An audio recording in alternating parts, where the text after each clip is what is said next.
Right now, he is making love to a beautiful woman. She has long, fiery red hair, dark skin, and she is a queen. This world is perfect. The guy fell out of bed, because of which he woke up lying on the floor. He realized that it was a dream, and then remembered that he could be late. But he calmed down, because he took a 2-week leave. Sometime later, he is riding a bicycle on the streets. His name is Yamai Zenjiro, and he is an ordinary employee. He notes that he hasn't had a day off for a long time, so he ponders how he should spend it, whether he should watch a DVD or go on a trip. If he were a more determined person, he would not worry about where he was going.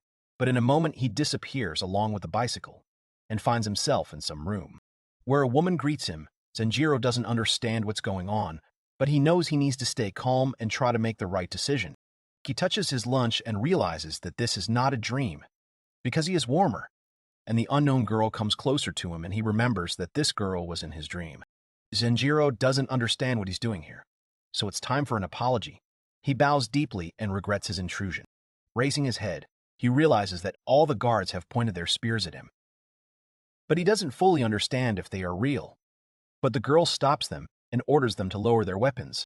They immediately carry out her order because she is the queen, and the girl herself asks the main character for forgiveness, and she understands his bewilderment. She should also apologize for bringing him without asking. Zenjiro says that everything is fine, the girl is happy and knows that the guy is interested in how he got here.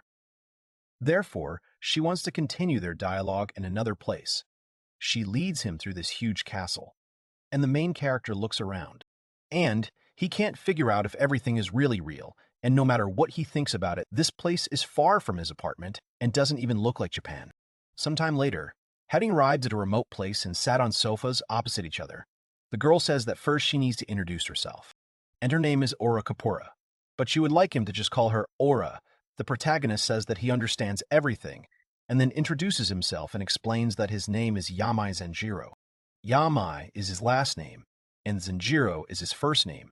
Ora says that she will then call him Mr. Zenjiro. The guy says that she can call him whatever she likes. Now she will tell him everything, and she understands that he may be outraged by what he heard. And if he does not want to stay here, she will return him to normal life. After thinking for a few seconds, Zenjiro says that everything is fine and asks to tell him what is happening. He won't win anywhere without understanding the situation and just listening to her. Ora begins to explain to him that this is the continent of Randorian, which is known as the Southern Continent, in the west of which is the Kingdom of Kapala, and her palace is in the middle of the imperial capital of Kapil. He does not understand if she is serious, but the girl explains to him that this place is called another world. The guy understands what she means by these words, and then starts laughing, because he doesn't believe her, and the girl calls someone to her and asks him to come to her. Zenjiro gets up and doesn't understand what it is, and then an incomprehensible creature appears in front of him, baring its teeth, and the guy falls to the floor in fear. Ora apologizes for this and explains that it is an earth dragon. The guy understands that there are no such animals in their world, but he cannot fully believe it. Sitting down on the sofas again, the girl continues to tell him something, and the guy thinks. Sometime later, they notice that their conversation has dragged on, but he got a lot of benefit from it, and it is clarified that he is in another world. In the kingdom of Capua, Ora is the queen, and she used magic that only the royal family can use to transport him. She is glad that he was able to accept it and says that he can call her by her first name. But Zenjiro does not understand how she could choose him. After all, he doesn't have any skills, but she just wants him to become her fiancé. The guy doesn't fully understand, or explains to him that she wants him to marry her. Because of these words, the guy drops the jug on the floor, not understanding why he should do this. The girl explains to him that this is all because of the war, and the price of victory is very high. On top of that, the descendants of the royal family died, and therefore it is her duty, which is why she cannot marry just anyone. And in order for her magic to be passed on to the next generation, her companion must be of royal blood. But the guy still doesn't understand, because he's an ordinary earthling. Then Ora begins to explain to him that 5 generations ago, the prince was married to a woman with whom he could never be together, because she was a commoner. He gave up the throne, choosing love. But in that world, they could not be happy, and went to Earth. But the guy still does not understand. The girl tells him that he is a descendant, because the spell can only transfer people with royal blood. Now Zenjiro thought for a bit, because his skin was darker than the Japanese, and yet he can't believe it because so much time has passed. But Aura says that everything is fine and his blood ties are strong. After thinking for some time, she realized that she was not mistaken and offers to talk to him again. She tells him that if he does not want to be here, then she will send him back. But if he stays, then she can send him back once. Since the move affects the position of the stars, and after which she won't be able to send him back for 30 years, Zenjiro can't believe it. Aura understands that he did not think about their marriage seriously. The guy will have to say goodbye to the land for a long time. But it would be a good deal for him, because nothing holds him in that world, and he will not regret staying here. His wife will be a beauty. He will live in luxury, and he will really like it. But suddenly the realization comes that kings have almost no free time. Then he asks if he marries her, what will be included in his duties. She says that nothing special, and if he marries her, he will become the first person. But she will try to make his wishes come true. But this is too good for the guy, and he will be able to live lazily. But what will the girl get from such a marriage, and still decides to ask a few questions at the end. Zenjiro asks if he refused this deal, what would she do to get married? Then she would marry a nobleman with strong blood ties to the royal family. The guy asks if it would be her great-grandmother's. Aura tells him that this is not true, and that they would be the descendants of her great-grandfather's mother. He knew that something was wrong here. He realized that it does not matter how strong his blood ties are, and maybe his existence in this world has value. But why did she choose him as a spouse?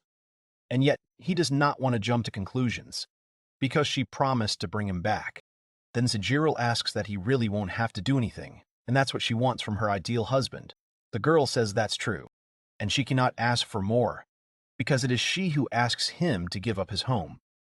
He has been thinking about everything for a long time, and now everything has become clear to him, and he asks if he stays. Where will he live? The girl says in the inner palace. Then he asks what if after marriage he locked himself in the inner palace, with no one, not meeting except her, and spending days on idleness and fun. Smiling, Aura says that she would only be glad about this. Zenjiro understands that this is very good for him. She needs a husband who will do nothing, because this kingdom is dominated by men, and if a nobleman became her husband, he would try to gain power on par with the queen, and the country could be split. The girl says that she does not want to rush him, so she will wait for his decision until tomorrow so that she can bring him home. For a guy who has nothing but a job, this sounds like a good deal, and this is his chance to change his life.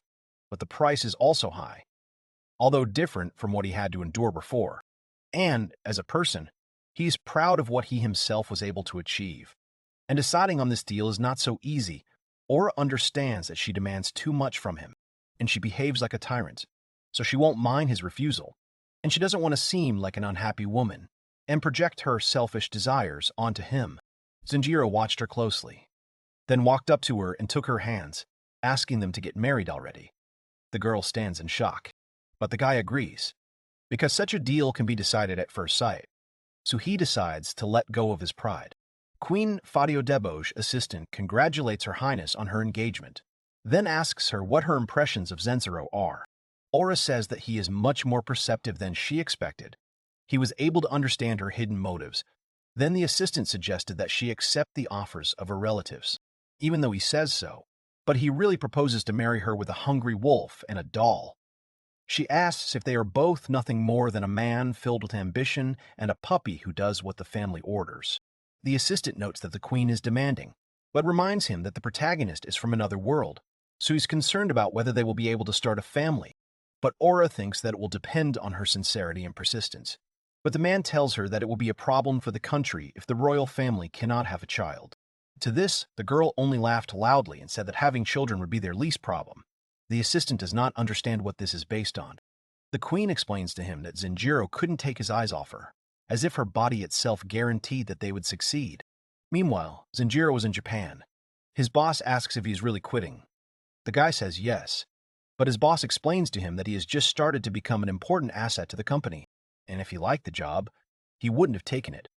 Zenjiro tells him that he changed his mind, because he still won't believe that he's marrying a woman from another world. The boss accepts his departure, but expects productive work from him until he finds a new employee to take his place. Zenjiro understood everything and is glad that this is over, and there is not long left until his return. While he was in his world, he prepared for life for a month. When he came home, he sat down at the computer and said that he first needed to look for a power source. After all, on the way back, he was so hot that he couldn't sleep. And he would also like to use the air conditioner and refrigerator. But since he is not going to leave the room, he also wants to watch TV series, so he needs a generator. He thinks for a long time about which one he should get, and he makes a choice in favor of a generator that uses water energy. After that, a month flew by unnoticed. After ordering the generator, he had to sign a contract on water laws. He also asked them to make a video tutorial so that he could assemble it in another world, and in a mountain house near the village where he was born. The guy could practice assembling it. Upon entering the house, he notices that the generator is working fine, and in addition, he also received batteries for the generator, and with all this, he can last for 10 years. It would be great if he could get used to another world before the generator breaks down, but now he gets to work. Some time later, Zenjiro is lying on the floor, tired due to the extremely hot weather. But now all the preparations are complete, and he only needs to contact the transport company to have them deliver the rest of the equipment to the warehouse. Holding a long thing in his hands, the guy asks Aura what it is, and she answers that it is a magic carpet, enchanted with space-time magic, and he must take it with him when he returns. Because everything he puts on it will be moved along with it, and the protagonist will only have a short time left on Earth. And soon he will go to another world, but he managed to finish all his business, and now he only has to say goodbye to the Earth, because he has no one here. But is that so? Some time later, the boy came home to his grandmother. She greeted him, and they sat down to eat. The grandfather says that the boy surprised him, because he said that he was going to another country. His brother admires him and says that he also wants to go to another country. But his grandmother tells him that it is very difficult there and very different from Japan. Zenjiro realizes that they haven't changed at all. In his first year of middle school, his parents died in a car accident. Later, he moved into the high school dorms. But before that, he lived in this house with everyone. But they still leave him at the table. Grandfather says that he should enjoy the taste of food, since he will live there for a long time. The guy begins to eat food from the table with pleasure. Grandma looks at him and together, she is glad that he is okay, because they have not seen each other since he graduated from college. His grandfather tells him that if he has any difficulties, he can always call them at any time. Zenjiro says that he will do so, and yet he is sad to leave them. It is already dark outside. The guy is lying in his bed. He thinks that they really took good care of him. That is why he came. He looks around the room and nothing has changed since then. He still has the feeling that he lives in his house. Jumping out of bed, he says that it's time for him to pull himself together and make a decision. But suddenly, someone knocked on the door. It was his grandmother. He didn't understand what she was doing there, and she asked what was bothering him. It just seemed to her that he was holding back from mentioning something. Zenjiro looked at her and replied that he was just thinking about the trip and became nervous, which is why he asks her for forgiveness. Grandma says that he worries about them a lot, so she asks him to let them worry about him, too. Because they are family and no matter what he chooses, they will still support him. The guy is surprised by this, which is why he drops the box with rings on the floor. The grandmother does not understand what it is and asks if everything is okay. He turns to her and thanks her for everything. The grandmother is surprised by his command, and the guy asks for forgiveness for shouting. She just laughs and says that she hasn't seen such an expression on his face for a long time. He doesn't understand what this expression is. Sometime later, he realizes that it was an expression when a man proposes. Zenjiro is preparing to be sent to another world. The guy sat on the floor and noticed that his grandmother knew him through and through. He thanks them, and then uses a stationary knife to pierce his finger, and blood starts to flow from there. The queen said that if there is magic in his blood, then he will be able to use it to activate the magic in this carpet, and this will allow Aura to summon him and everything else to another world. Zenjiro realizes that it has already begun and the magic has activated. While he is falling down, he sees all his memories. The funeral of his parents and how hard it was for him. Entering college, the days he spent working as a company servant. There were good times and bad times. And yet, he is grateful to the earth for everything. Some time later, the guy finds himself in another world, and the queen with her servants welcomes him to this kingdom. Waking up from the fall, Zenjiro says that he has returned. Aura orders the servants to open and search all his drawers, and if they find anything suspicious, they should bring it to her. One of the servants said that there was alcohol in the containers, but a lot of it spilled during transportation. The girl told them to collect all the remaining containers and provide them with a place in the wine bar. Picking up the shard, Aura is surprised that they are able to create their own crystals. She is also interested in their cost. He also brought a lot of interesting things with him. Zenjiro brought with him items that showed a different culture than they could ever imagine. Aura notices the strange behavior of one servant, and she asks what he hid just now. He says that he would never dare to do such a thing. The girl asks what kind of fabric was there, then asks him to turn around and show her. He fulfills her request and takes out a transparent shirt from the chest, which shocks everyone because the fabric is very thin, and then asks if this was in her husband's things. He says yes. Then she apologizes for being rude and that he had such things quite unexpectedly. Meanwhile, Zenjiro is sitting in the room and it doesn't seem to him that he took something suspicious. Someone knocked on his door and a maid came in. Her name is Amanda, and she is the head maid who oversees all the servants of the courtyard, then asks if she can take a little of his time to introduce everyone to him. He gives his consent, because he still can't leave this room and has nothing to do. He sees in front of him a bunch of maids sitting on their knees. They began to introduce themselves and say what they are responsible for. Amanda tells him that these four are responsible for different parts of the inner palace, and if he needs anything, then he should contact them. The guy stands in shock, but says that he understood everything. Then they all suddenly stood up. Zenjiro does not understand what this feeling is, and perhaps his answer was too polite.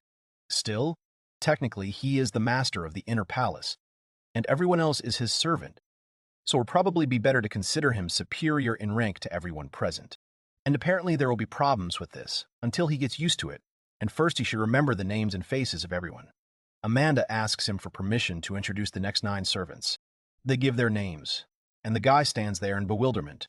The head maid says that he can contact them even for a minor request. He gathers his strength and wants to ask them to take care of him, but remembers that he has a higher status, so he says that he expects them to do a good job. Everyone breathes a sigh of relief. After a while, Zenjiro comes to the conclusion that being a king level is quite difficult. Aura says that there are things she would like to know more about, but she took the liberty of putting the alcohol she brought into the cellar, and the guy thanks her. The queen asks what the protagonist wishes for. Zenjiro explains to her that he has no idea how a member of the royal family should behave. The girl asks him for some time to think about it, so that in the future she can help him with this issue. Zenjiro will be very grateful to her.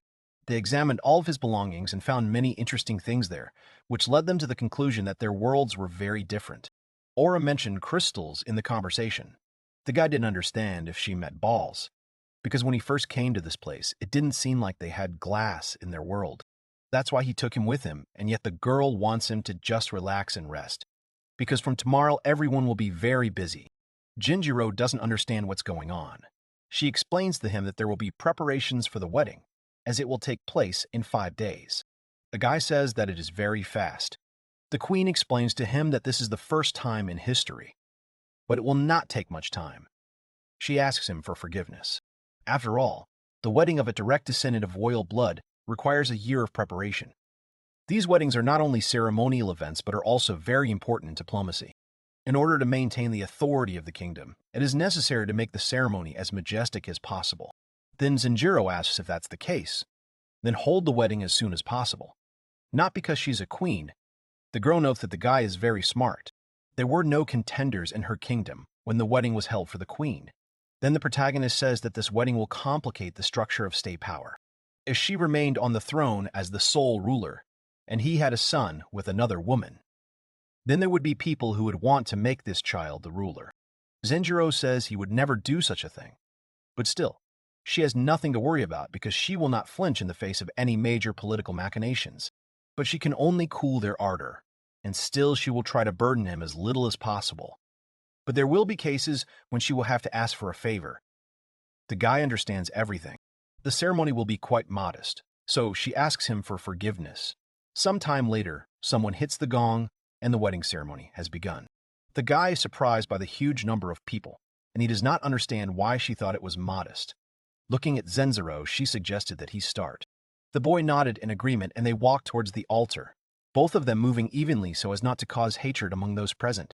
People started to talk about him, saying that he had pretty good manners, and also that he liked pure redheads, and they hoped that the child would inherit their bloodline magic. This really stresses the guy out, causing him to become very nervous, and he can no longer feel his legs. His head starts spinning, and he realizes that he can't look back.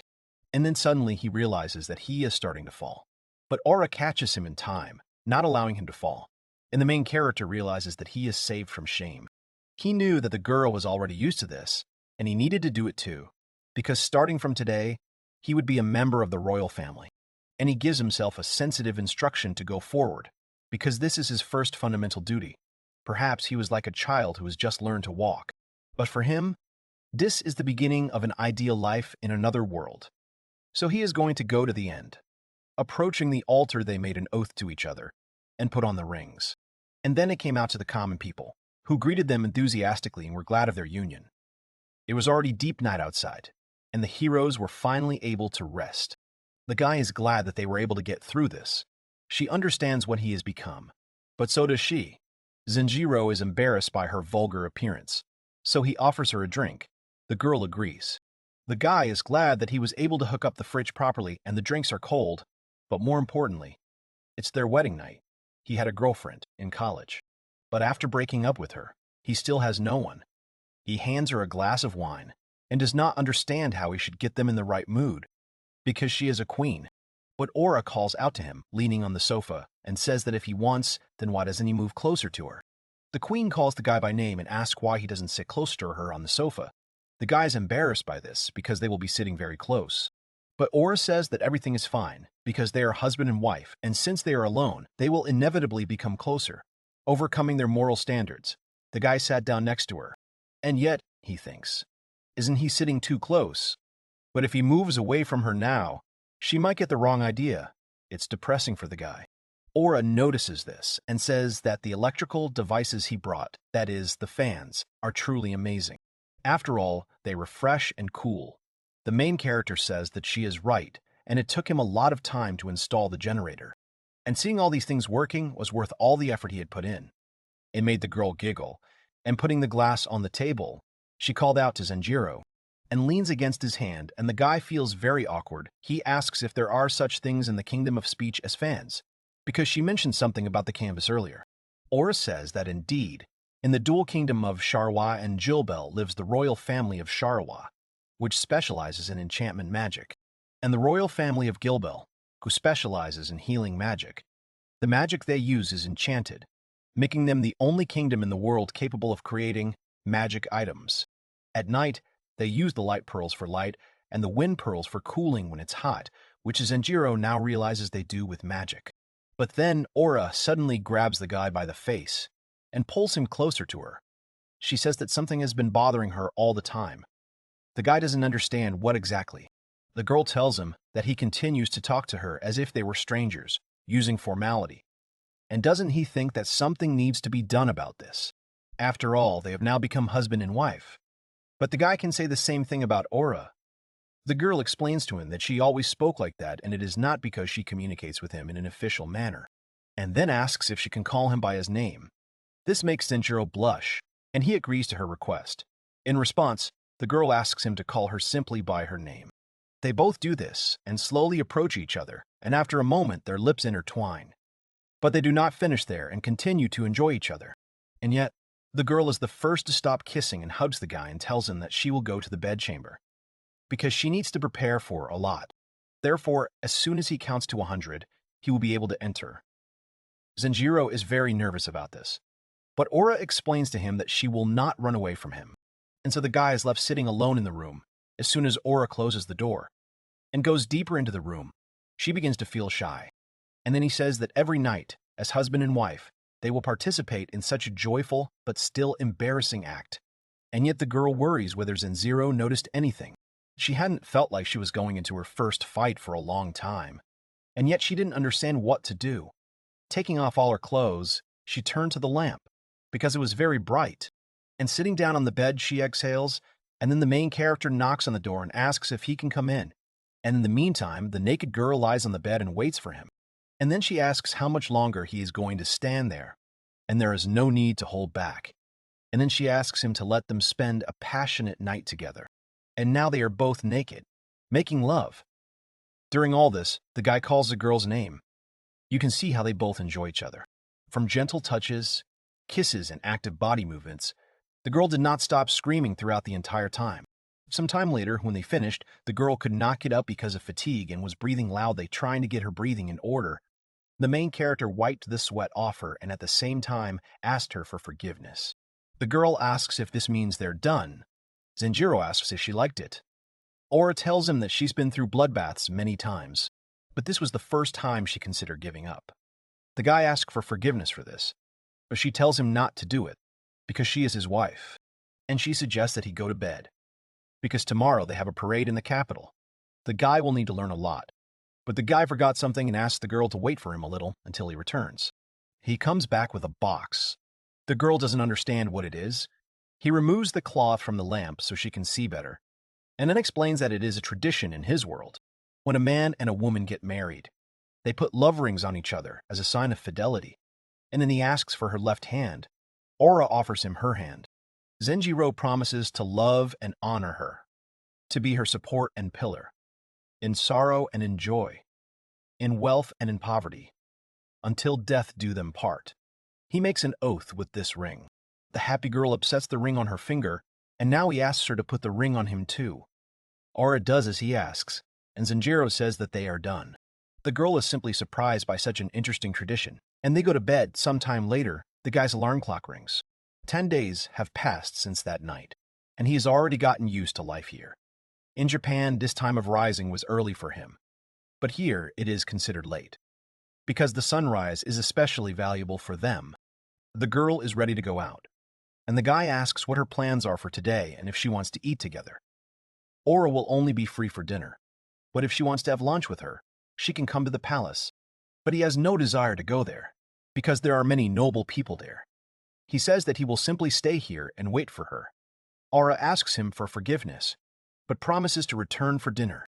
They kiss each other goodbye and the girl leaves, and the guy lies down on the bed and thinks about what he should do.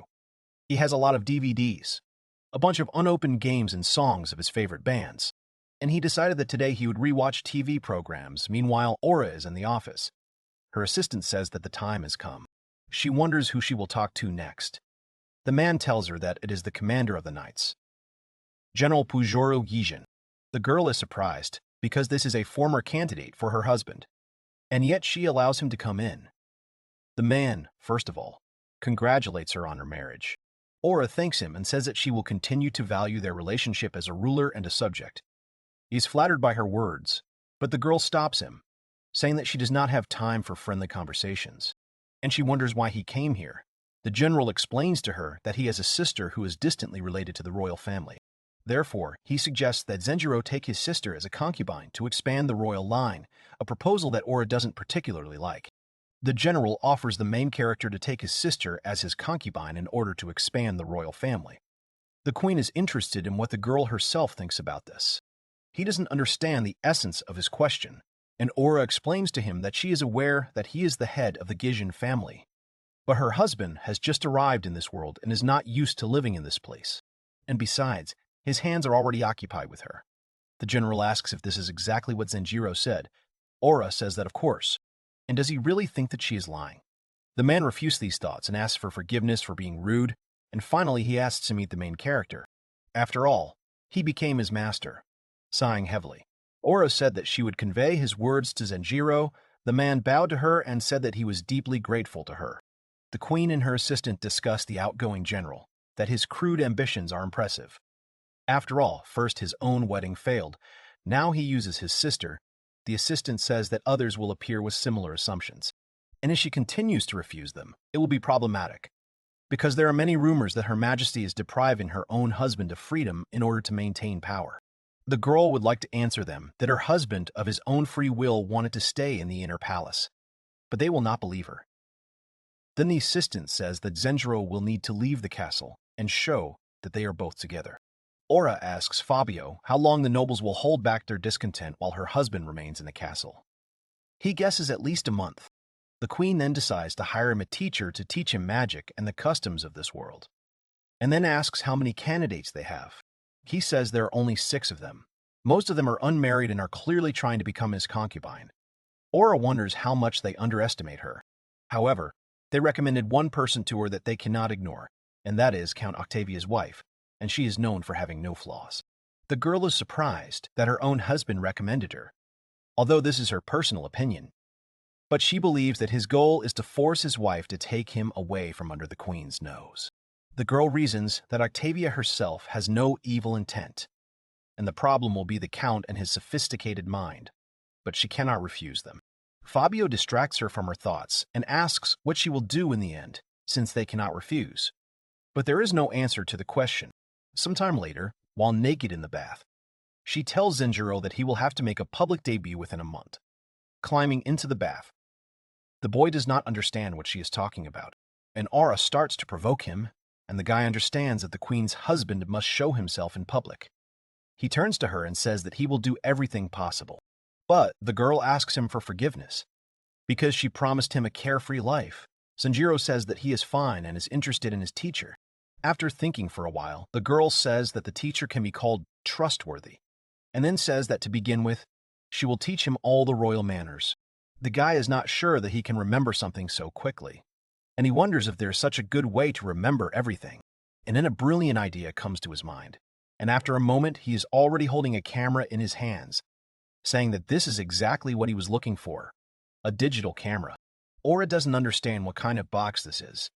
Zenjiro starts to explain to her all the functions of the camera, but this doesn't make it clear to the girl, and she looks even more surprised.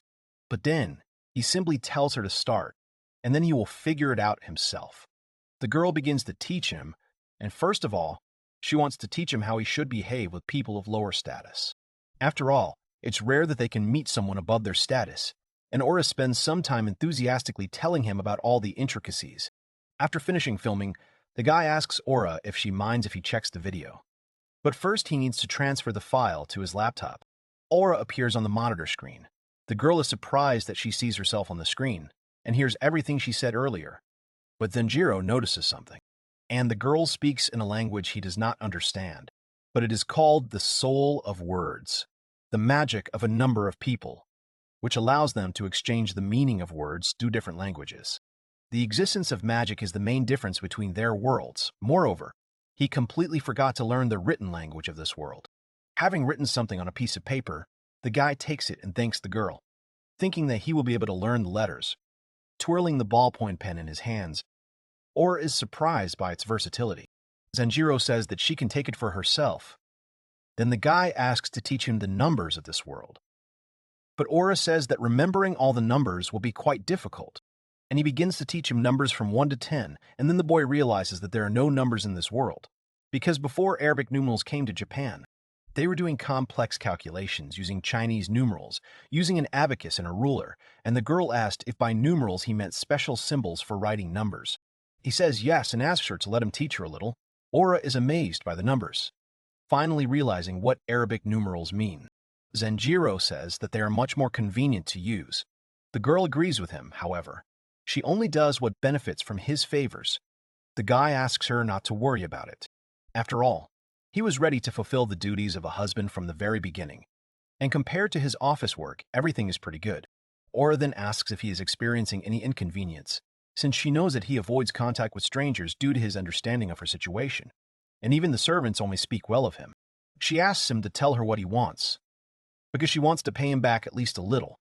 He says that he has no complaints, but then an idea rarely comes to him. He asks her to pay him back with her body for what happened in the bathroom. The girl grabs his hands, trying to kiss him, and the guy suddenly turns around and walks away from her. This makes Aura nervous, and she asks if he is feeling unwell. He explains to her that he wanted to make the first move, but the girl got ahead of him, and this hurt his pride. After thinking for a while, the girl fell onto the sofa with a scream, but Zenjiro says that it is too late and he did nothing. But the girl continued to fall until the moment when the main character himself approached her. A few days later, Zenjiro is sitting at the laptop. After the girl taught him the letters of the language, she assigned him to keep track of the kingdom's tax returns for the previous year. Seeing the error, she asked him to fix it. The guy did it right away.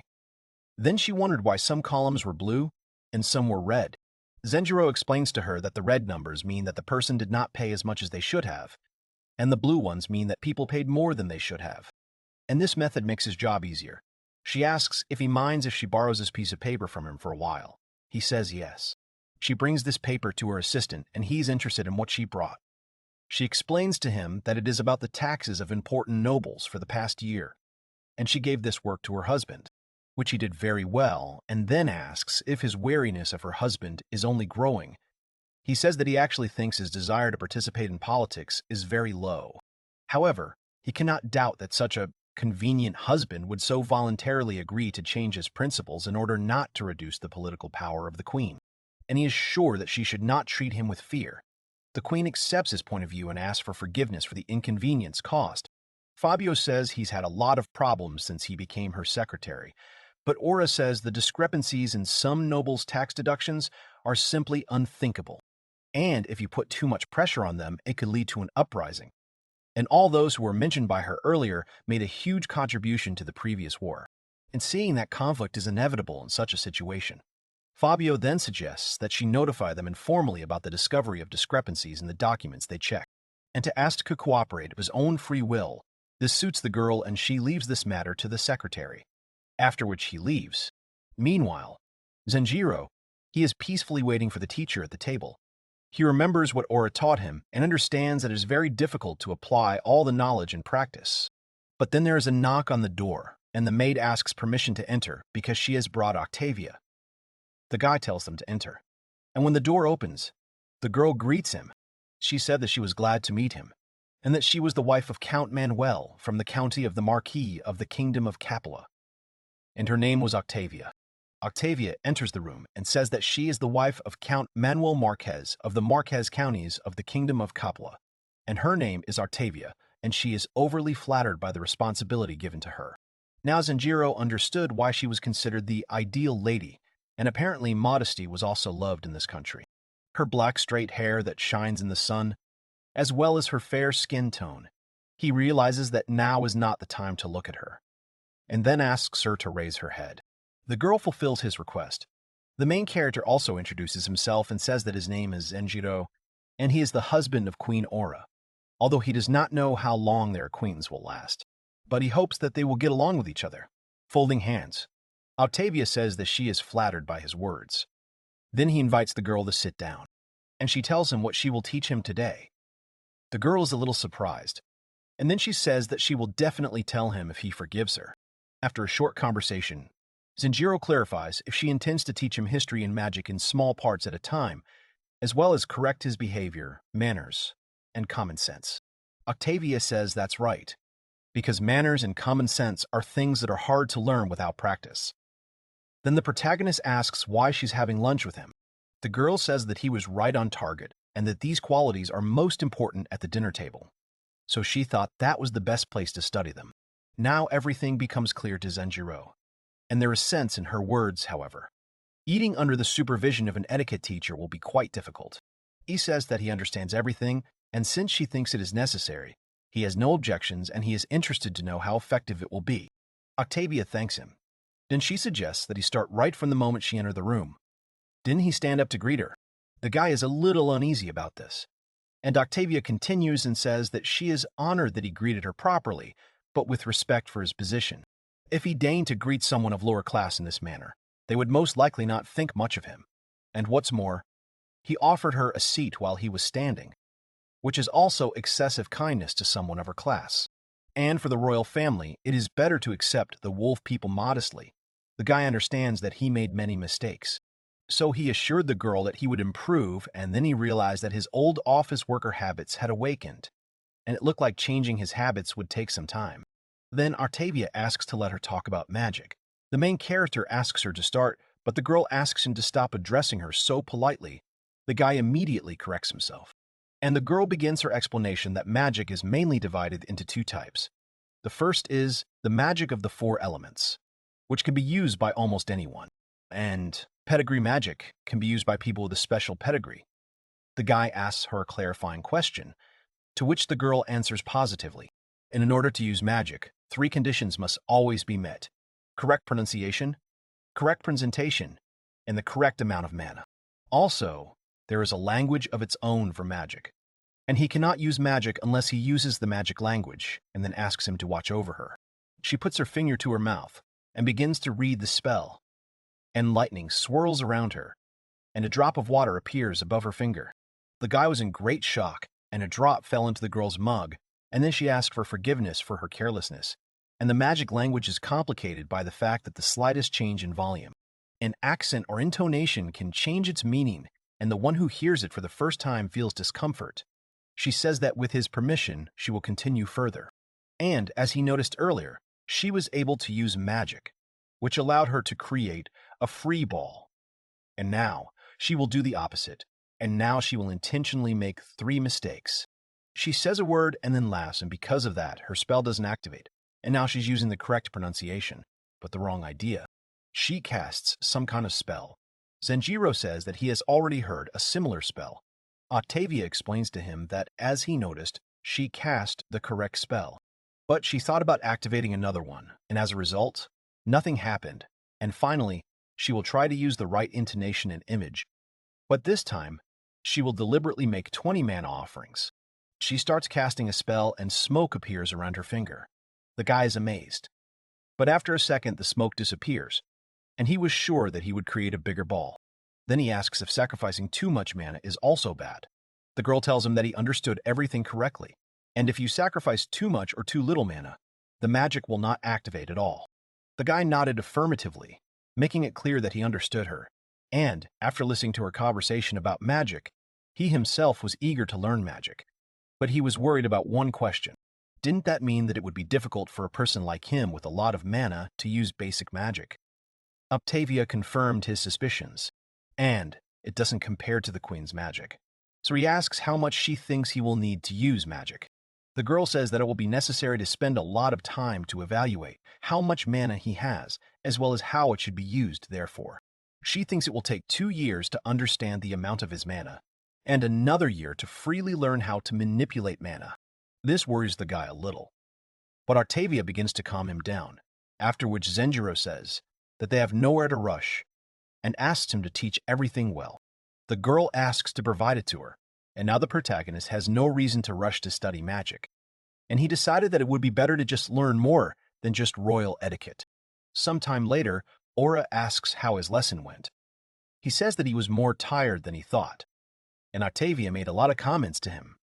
The girl asks him for forgiveness for this. He says that everything is fine, and besides, he likes everything. But he is a little upset that it will take him 3 years to study magic. He wonders if he can shorten his training, but the girl leans closer to him and asks what he's thinking.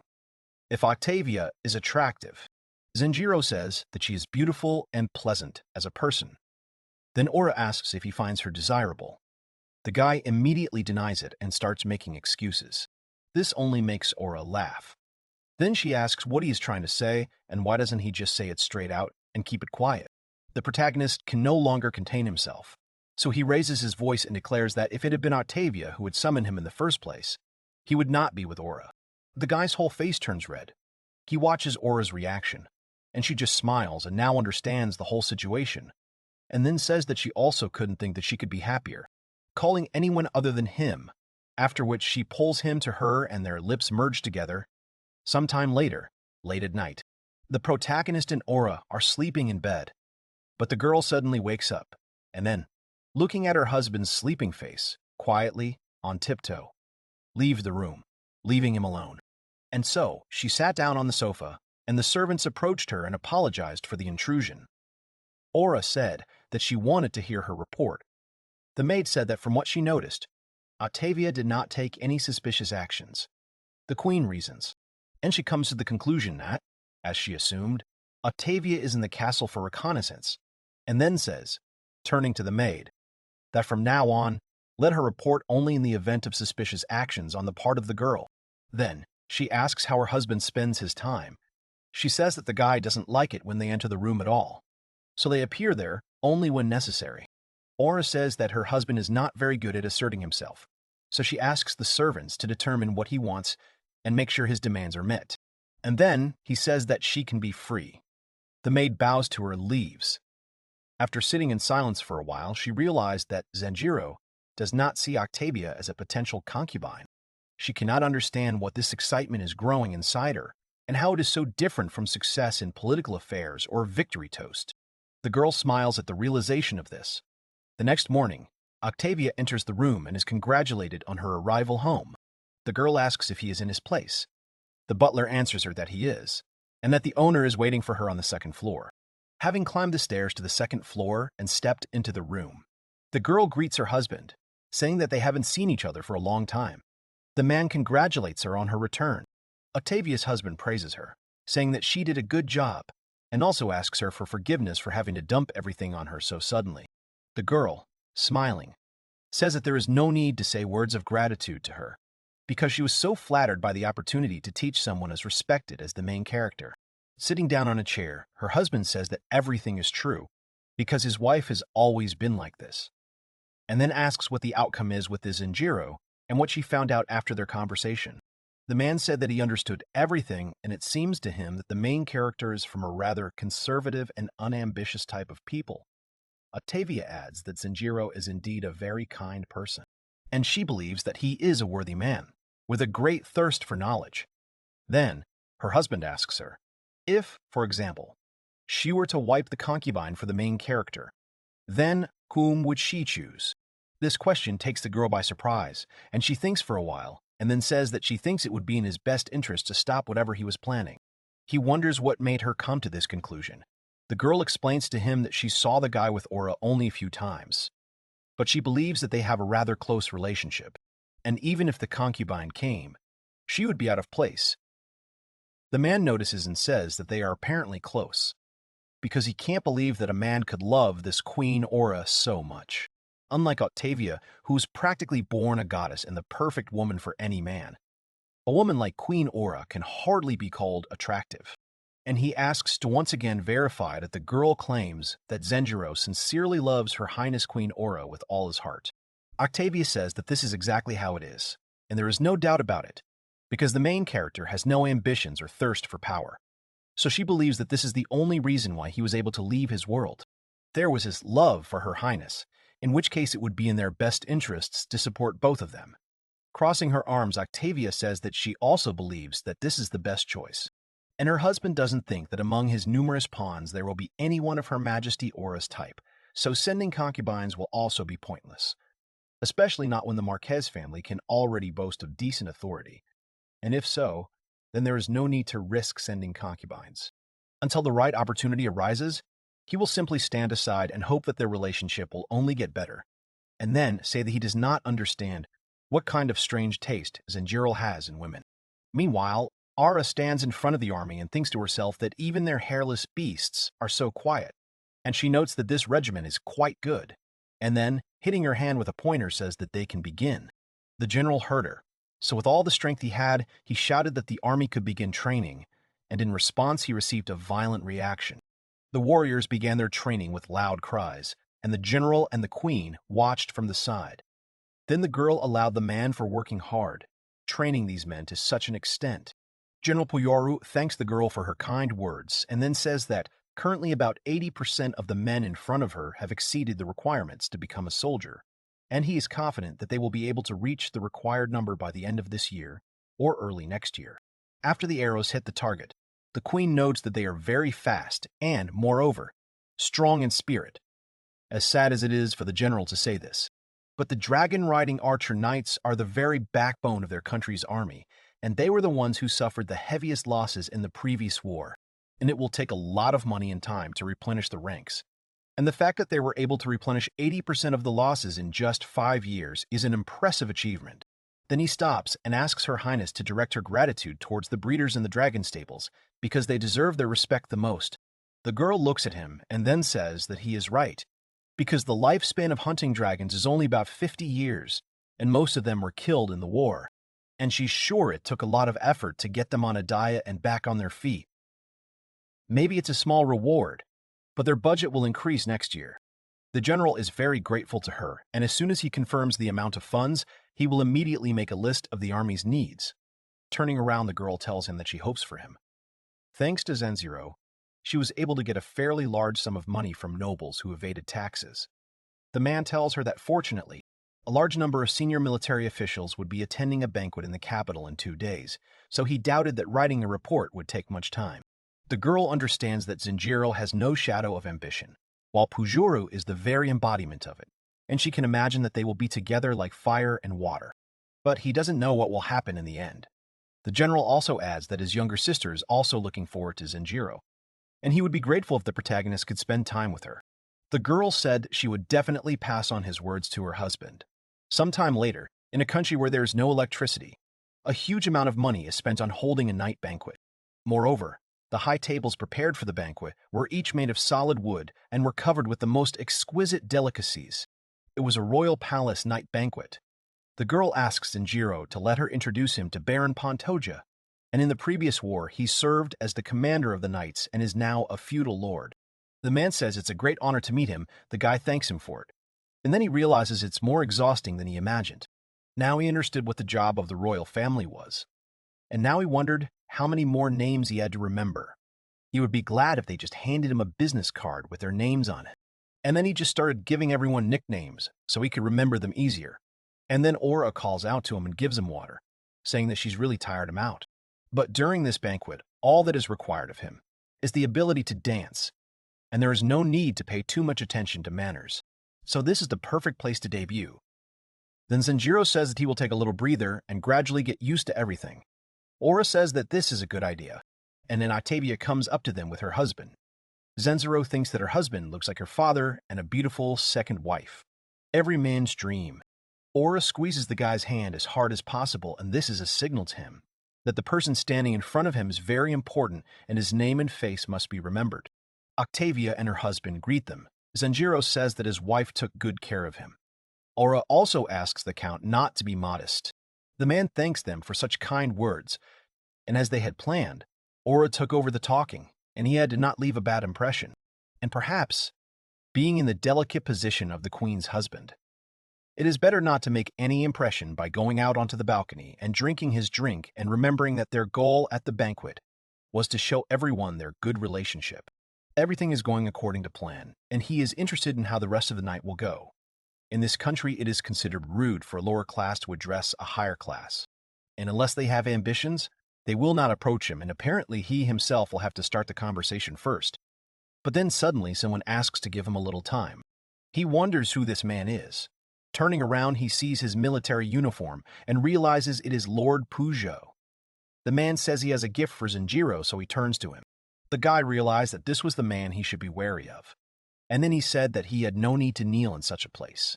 And then the man stood up. While Zenjiro was surprised that the man was so tall and then asked what kind of gift he meant. The general called the servant with the tray to him. The guy understands that he cannot refuse the gift. He is surprised that the man actually brought a gift, because usually they just give certificates, and yet he is interested in what kind of gift it is. And after the sheet was removed, he saw an incomprehensible object in front of him. And if the receiving party did not like the gift, the giver will face indescribable humiliation. Aura watches this from afar and silently asks Zenjiro not to accept this gift. Zenjiro doesn't understand what this thing is. The general explains to him that it's a bow. He explains to him that the bowstring was removed so that they could get him into the palace. That's why it has such a strange shape. But he assures the protagonist that it is a fully working dragon bow. Everyone present starts to gasp in admiration. Zenjiro notices this and wonders if this bow is really valuable. The man continues to explain to him and says that the dragon bow is made from a thin piece of wood as a base, bent sinew, and the rib torn out from a hunting dragon, and it can even be used as a symbol of dragon-riding knights. And despite the length being half as short as the longbows of the rifle troops, it surpasses longbows in both strength and range, and, moreover, because it provides a better grip than bows, an experienced fighter can make a very fast and accurate weapon out of it. However, on the other hand, only a small number of knights can afford their own dragon bow. And the main reason for this is the fact that the tendons and bones are flexible. The materials used come from maturing hunting dragons, which are limited in quantity, and since the materials are extremely valuable, they also require a lot of effort to process. And time. The guy is a little stressed out by this, and if you think about it, he has already heard about this from Aura, and this bow is a very valuable gift for him. considering this whole situation. The general waits for his answer, but Zenjiro wants to clarify something with him, whether anyone can easily use this dragon bow. The man answers him that no, because even for the average soldier, it is not unusual to have difficulty drawing his bowstring, and to master it he needs to undergo rigorous training. The guy says that he understands everything, and the girl understands what his goal is, and it would be one thing if he was simply given a precious sword or jewelry. However, it is quite another thing if he accepts a real weapon in order to use it later. And if the main character does this, then it will be difficult to refuse the general when he comes to personally train him or invites him to hunt. Ora really wants to intervene, but she can't because of the count. And the man understood what was going on and looked at the girl sarcastically, thinking to himself that she was afraid that if she interfered, everyone would think that she was keeping her husband on a short leash. But speaking of this whole situation, the Lord did not expect such impudence from Lord Pujo, and he believed that the general really lived up to his reputation as a stormy wolf. And he becomes interested in how the main character will cope with these situations, because it is at this moment that his qualities as a member of the royal family are tested, so he will have to try. After clearing his throat with a cough, Zenjiro stretches out first one of his hands and then the other, thereby calming down those present at the banquet hall at the moment. Everyone is standing in shock. The protagonist, turning to the general, says that he is grateful to him for such a valuable gift, but he asks him to look at his thin hands. And even such an experienced warrior as he must admit that he is weak and will not be able to provide any help in battle. The general completely agrees with his words, but Zenjiro doesn't let him finish and continues his speech about how giving him this bow would be a complete waste. He tells the general that he is sure that among his subordinates there are many knights who do not yet have their own bows, and since this is so, he then asks if he could give this bow to the most loyal and skilled knight, and Zenjiro is confident that this would be the best use for this bow. Everyone present stared at them. Then the general began to say that he understood him, and in order not to betray his expectations, he promised the guy that he would find one truly devoted one and give him this bow. All the people started to scream horoscope, and Ora praises the guy because he did a great job, although his male reputation suffered. But his refusal of the bow, as well as a recommendation for whom it is more suitable, allowing the general to avoid embarrassment, the count asks the girl if that wasn't a promising answer. Ora says that she still does, and asks for forgiveness, since they were interrupted in the middle of the conversation. The man calms her down and says that it is nothing. And it is quite natural that her gaze will involuntarily follow Zenjiro. The girl is glad to hear this, and the general and Zenjiro continue their conversation. The man says that the guy's role is to make sure that descendants are left, so he asks to leave all the dangerous things to them. Zenjiro thanks him, and the general says that in the event of the birth of a child from him and Lady Ora, and in his humble opinion, the protagonist should get a concubine so that she can bear the child, that he will continue his own line. Zenjiro is confused by his proposal, but the general suggests that he change the subject. Also a member of the royal family, he brought his younger sister with him today, and since she is here, he would like to take the chance to introduce her to him. The protagonist realizes that they have gone off topic. Ora watches them from the side and clicks her tongue, thinking to herself that this can't be helped and it looks like it, that he would have to prepare to slightly spoil his reputation, while the count, standing next to the queen, was thinking.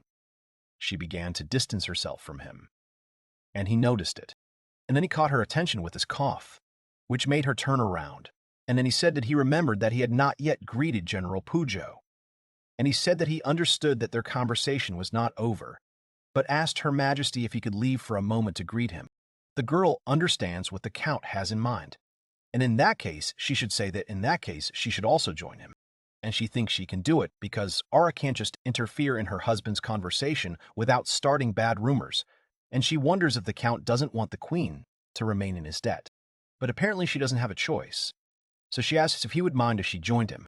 The Count, with a smile on his face, replies that no, and all three approach General Pujo and the main character.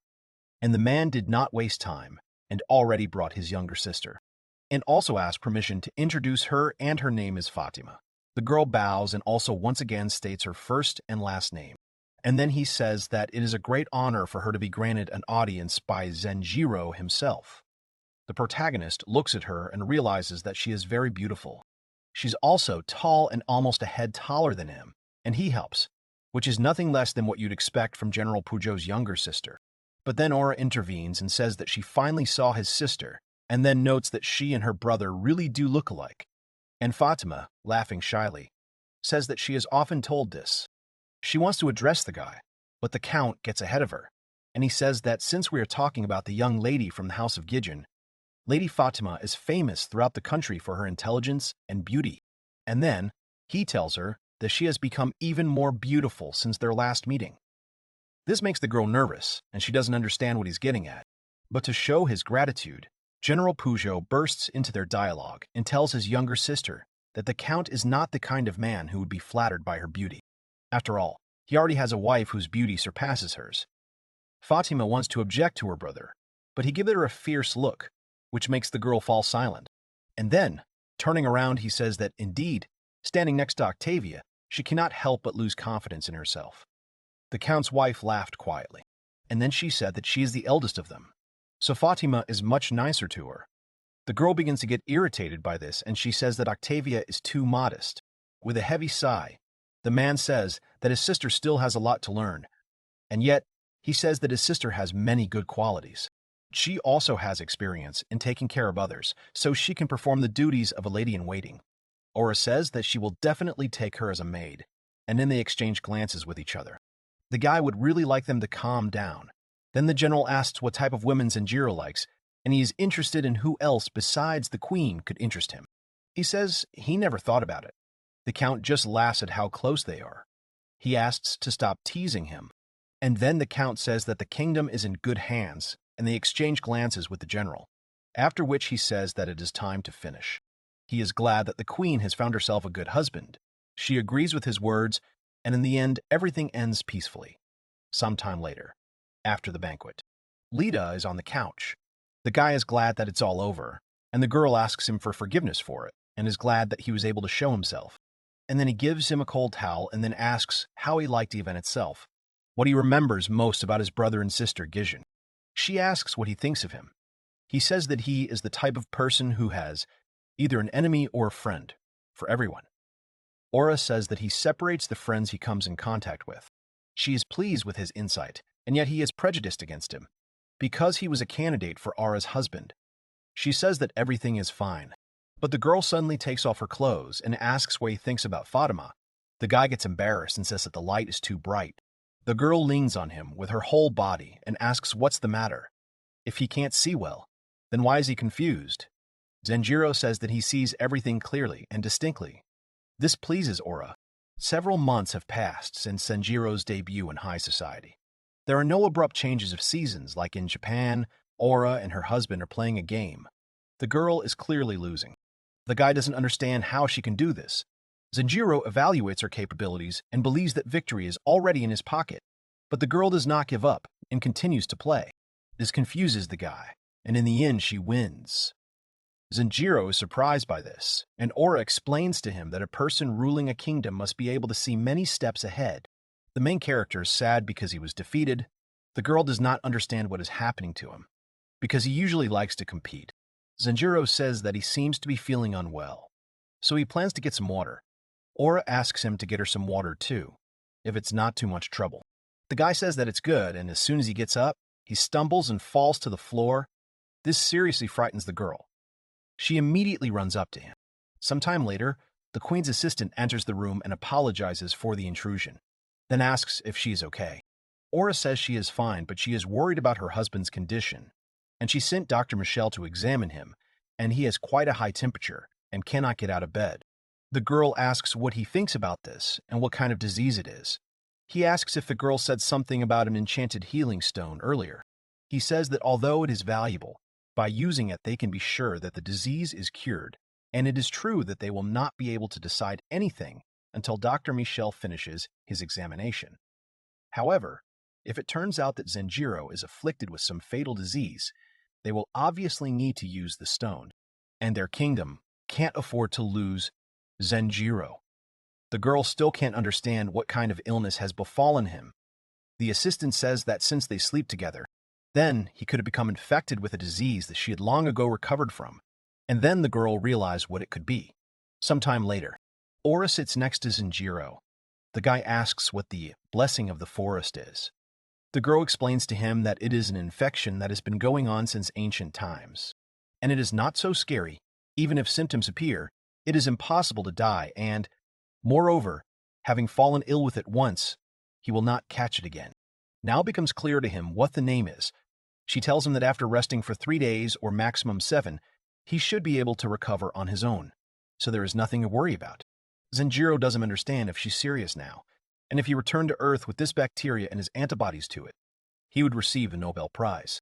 Then Aura says that since he is sick, someone should look after him, and it would be better for them to allow entry into his room, since he is causing trouble for the maids. If possible, he would like to avoid this, because when he is sick, his nerves are frayed. Aura wants to convince him otherwise, but Zenjiro says that everything is fine, and he can change his clothes on his own, and if he needs anything, he will use the bell. The girl understood him. The gravy rises, and he asks what he would like for lunch. The guy says he wants porridge with dried plums or soy sauce and egg. Aura doesn't understand what porridge is, and she also doesn't know some of the ingredients. So the guy says that he will eat everything, and yet the girl will order the kitchen to prepare luxurious dishes. He thanks her for this, and remains in the room alone. The main character did not want anyone to see his selfish side, so he asked everyone to leave. Covering himself with a blanket, he declares that he must get better as soon as possible, or he will die of shame. Sometime later, the girl is still standing and thinking about the composition of the porridge, and he tries to understand what this is. Unknown lands, unfamiliar clothes, and food he has never tried before. In the end, isn't all she does is deprive him of his rights and freedom. There is a sharp knock on the door, which sobers the girl from her thoughts, and the assistant apologizes for the intrusion, and says that a flying dragon has arrived from the eastern border point with a message. The girl is surprised that he is from the eastern border, then asks him to show her, and unfolding a paper, she learns that this morning is Princess Isabella. Arriving at the eastern border point accompanied by her personal guards, she requested a pass out of the country, so as per the agreement, they allowed her entry with a condition: disarmament in populated areas. The assistant is surprised by the princess's visit, and is surprised that someone was so sick that they needed the princess's own power. Aura agrees with him. If you're dealing with Isabella, then you're dealing with one of the most skilled users of healing magic in the entire papal family. Aura assumes that she is already done with the treatment, so she refers them to use her magic to send Isabella back to her home country. The man assumes that since she is accompanied by a thick group of guards, they must have taken quite a few magical objects with them. This is because, with a large number of guards, they will become much slower, and by arming a small number of guards with magical items, they gain a lot in speed. Then the girl notes that they had little time. Then she tells the secretary to find out who sent the request for healing. The man understood her, and the only problem left would be her husband. The assistant says that they will arrive to them in 5 days. Zenjiro may not be cured by then.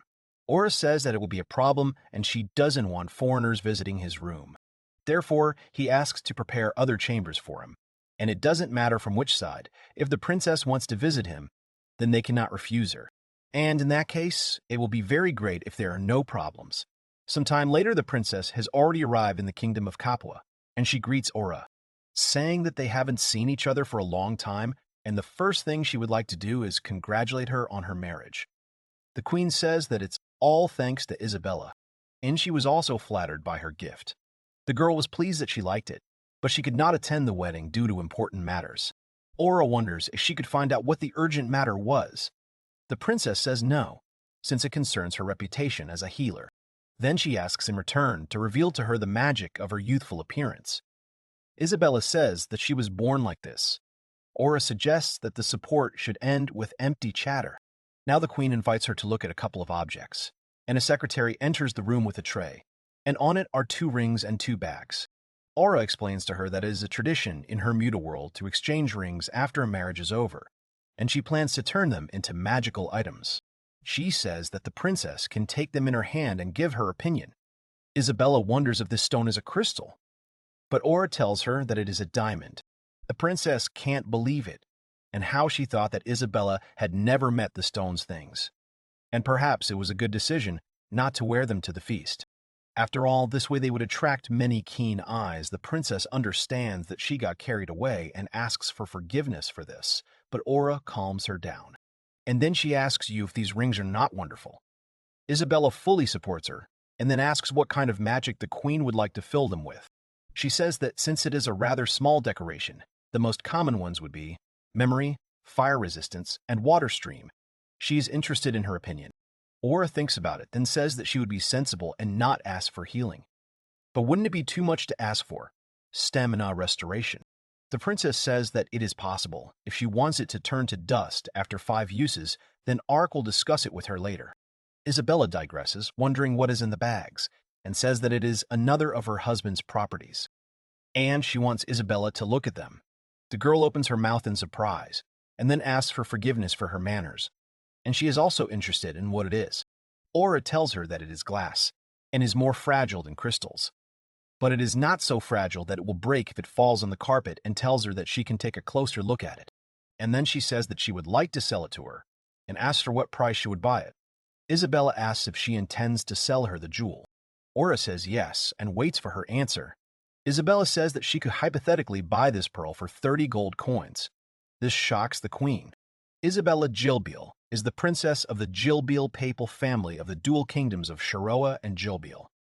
However, being one of the few members of the papal family who can use healing magic, she claims that her baby face is given to her by nature, not magic. As for the gold coin of the kingdom of Kapala, its value is equal to approximately 100 silver coins. A low-quality hunting dragon will cost 3 gold coins, and preparing that hunting dragon for battle so it can be ridden by a knight costs another 10 gold coins. And now, the money that Princess Isabella offered for the glass ball. If you don't take into account the small change, for that kind of money you could easily buy a cheap noble estate. She asks the princess if she is asking for 30 gold coins, and she replies with a sweet smile that she is, and that she believes that it will be a fair price.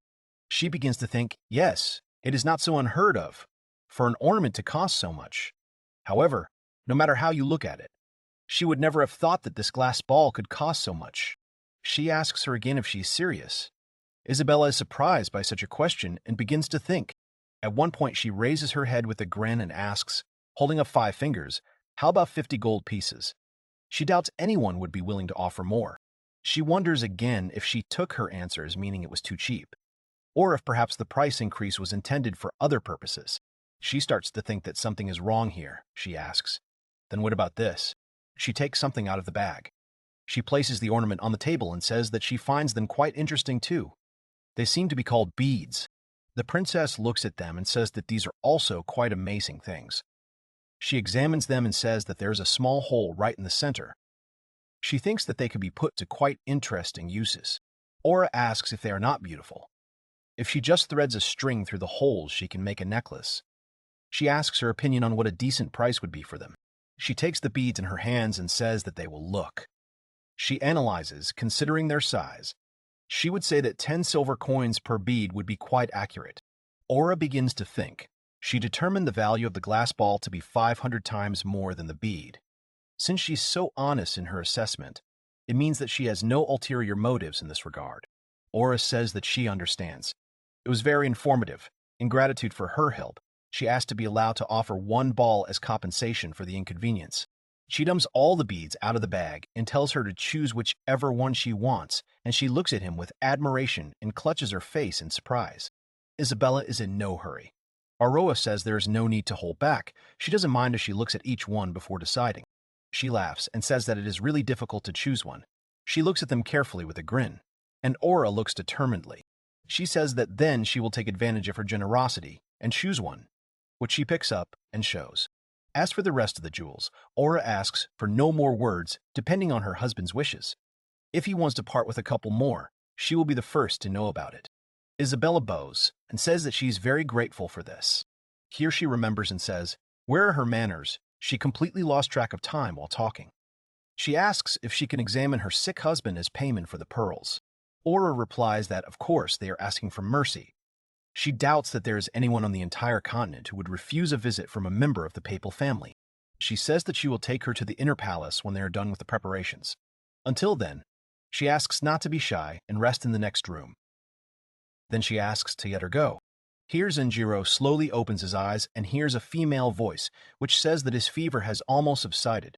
She believes that at this rate he will get back on his feet in a couple of days. He realizes that it is not Aura. Then whose voice is it? She sees Isabella in front of her, who is examining him. He looks at her questioningly and waits for an explanation. She straightens up abruptly and bows before him. She bows her head and says it is a pleasure to meet him. Her name is Isabella. She's the third child of Benedict I, the 18th couple of the dual kingdom of Shiroa and Jilbel. Zenjiro stands up abruptly and thanks her for such a formal greeting. She asks him not to be shy and to lie back down. She says that she's very grateful for his courtesy, but his body has not yet fully recovered, so it is better for him not to overexert himself. He straightens up, sits with his back straight, and says that he feels much better, which surprises him greatly. She says that these are all the effects of the stamina recovery and fatigue relief spells that she used on him. She could also use a panacea, but since he doesn't have a blessing, it's better to let him overcome it himself. He awkwardly answers her that it is clear to him and that he understood her. He looks around and sees Aura walk into the room. She smiles at him, and he smiles back with a sigh. Zenjiro thanks Her Highness Isabella. Thanks to her, he is already much better. She objects and says that she did not do that much. She adds that if he continues to rest, she thinks he will be able to get out of bed tomorrow. He obeys and begins to cough. Here Aura quickly prepares a hot medicine, asks for forgiveness, brings it to her mouth and tells her to drink it more slowly. Isabella watches their interaction in surprise. Aura asks with concern if he is feeling better. He lies back down with a smile and says that he is feeling much better. Isabella covers her mouth in embarrassment and says that she has heard rumors, but from what she can see, they are indeed quite close. Zenjiro asks for forgiveness, and Aura smiles and says that it is better this way than the other way around. Isabella says that if you think about it, Zenjiro had to leave his own world to come here and marry Her Majesty Aura. She asks if this is an example of love knowing no bounds. If so, then she would have to think it was wonderful and quite romantic. Zenjiro believes so. Everyone should know that the bloodline magic of the Capua Kingdom is space-time magic. He muses that when a random guy like him suddenly ends up next to Aura, the last member of the royal line, he's sure they must have a rough idea why he's here. He says that his ancestors fled from this world to his 150 years ago because of love, and now he is their descendant and has returned here for the sake of marriage. If you think about it like that, it is quite touching. Aura is surprised by such a statement. Isabella looks at her in surprise. She says that it is clear to her. So something similar happened 150 years ago. Aura interrupts and says that these are just rumors. While it is true that a direct descendant of the royal family disappeared from records that long ago, there is no evidence that he went to another world, or that Zenjiro is his descendant at all. Isabella says that this is true. And it is true. She apologizes for getting carried away, talking about romantic love stories and speaking carelessly. She says that it is not encouraged to engage the sick in long conversations from the start, even if they are already recovering. So she tells Zenjiro that she is deviating. Aura says that she understands, so be it. She asks to be allowed to express her gratitude for using her valuable power for her husband. Zenjiro thanks her very much. Thanks to her, he feels much better. He rises a little. Isabella says that it is a mere trifle. She did exactly what any member of the papal family would have done. She bows and says that she will go and get ready for the journey. She asks him to take good care of his health in the future. Deep in the night, Aura sits on the throne, and the servants in front of her say that they have found out who hired Princess Isabella.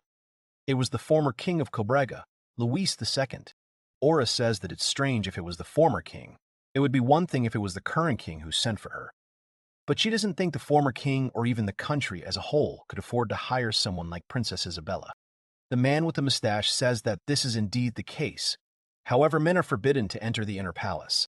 Aura says she doesn't understand what the inner palace has to do with this. The patient was the former King Cobraga. Then she comes to a realization. She suddenly stands up and screams that this cannot be. He believes that everything is as she suspects. Aura tensely says that Princess Isabella's goal from the very beginning was to visit the inner palace of the Kingdom of Capua. As they suspect, it appears that the Kingdom of Cobrag has requested Prince Robert's visit. But the truth is that the dual kingdom has decided to send Princess Isabella instead of Prince Robert for the same price. Aura lowers her eyes and sadly says that it is clear to her that, although his appearance was unexpected, Zenjiro is still the consort of the Queen of Capua. He may remain in the shadows, but other countries may not think so. They most likely see him as another addition to those who wish to seize power in the kingdom, whether he is ambitious or humble. If it was to confirm what kind of person Zenjiro is, then that is more than a good reason for it.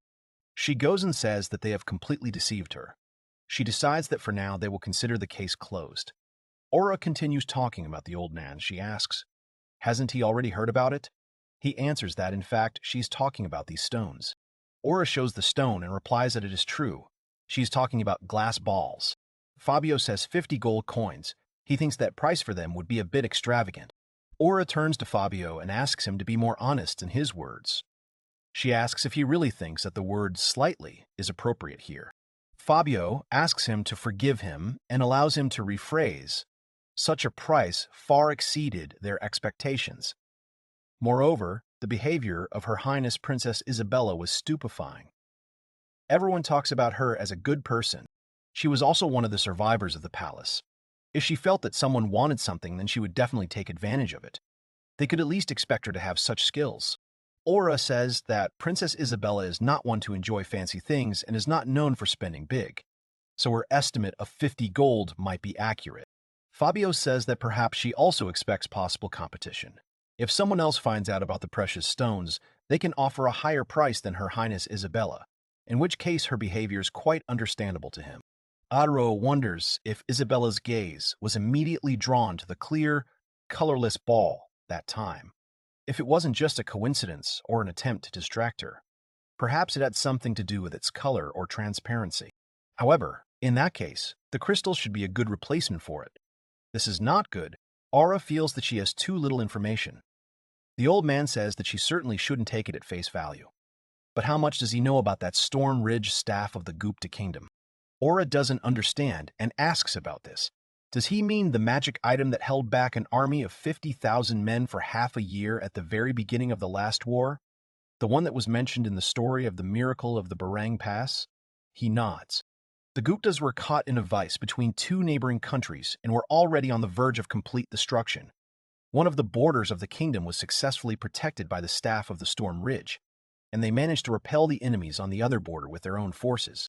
Aura says that the Gupta Kingdom's lineage magic is lightning, and with the help of the Shirola royal family's enchantment magic, they were able to create a powerful magic item.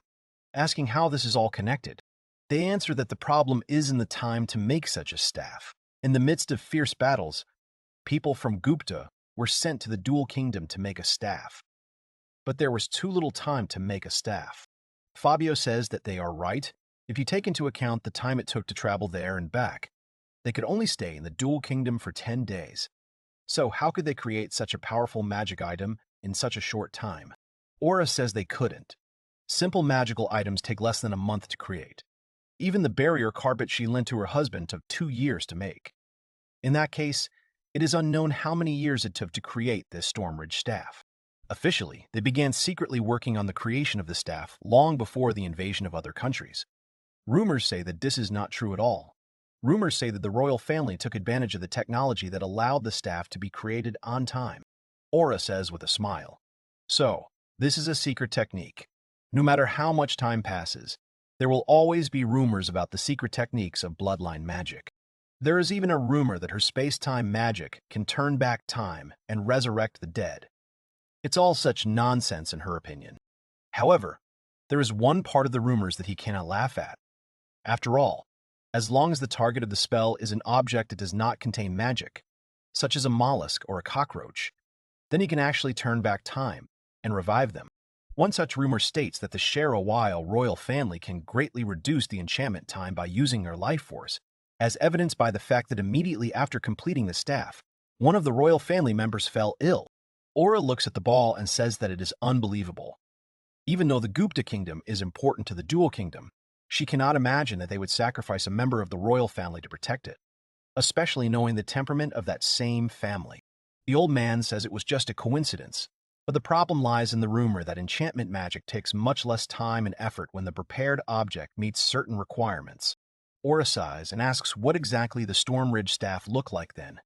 He replies that he heard that the staff is made from a straight piece of wood and is decorated with a large, clear crystal ball at its tip. Aura ponders about the secret technique of enchantment magic. If it is true, then it would explain the incomprehensible price she offered for the marbles. She walks and thinks out loud that just when she thought she was done showing off Zenjiro to the entire kingdom, now she will have to introduce him to other kingdoms as well. She goes to him and asks for forgiveness. Perhaps now she will have to drag him into even more trouble than before. She leans down quietly and kisses him. Aura is beside herself with anger. Zenjiro thinks that Aura hasn't been this angry in a long time. He asks her to calm down, and she sweetly calls him hubby, but says that she can't. He still tries to calm her down. She gives in. Deep down, he knew that she wasn't really angry. Aura agrees and suggests calmly going through the information she received, and he asks whether, in essence, to create glass, he will need to reach temperatures higher than those necessary for melting iron.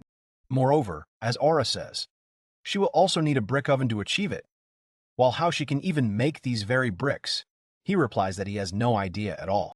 She angrily shouts that if he doesn't know this, then they won't achieve anything by this. He awkwardly says, even though she says so, he really doesn't know.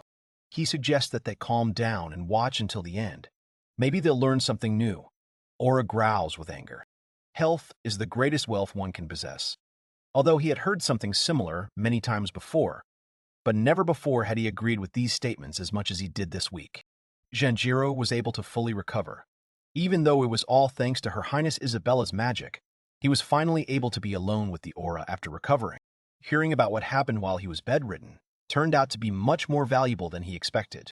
He had, of course, expected that things here might be of greater value than in his world, but he had never imagined that selling one glass ball would be enough to buy a noble estate. Then she easily said that since glass is so expensive, why not make it ourselves?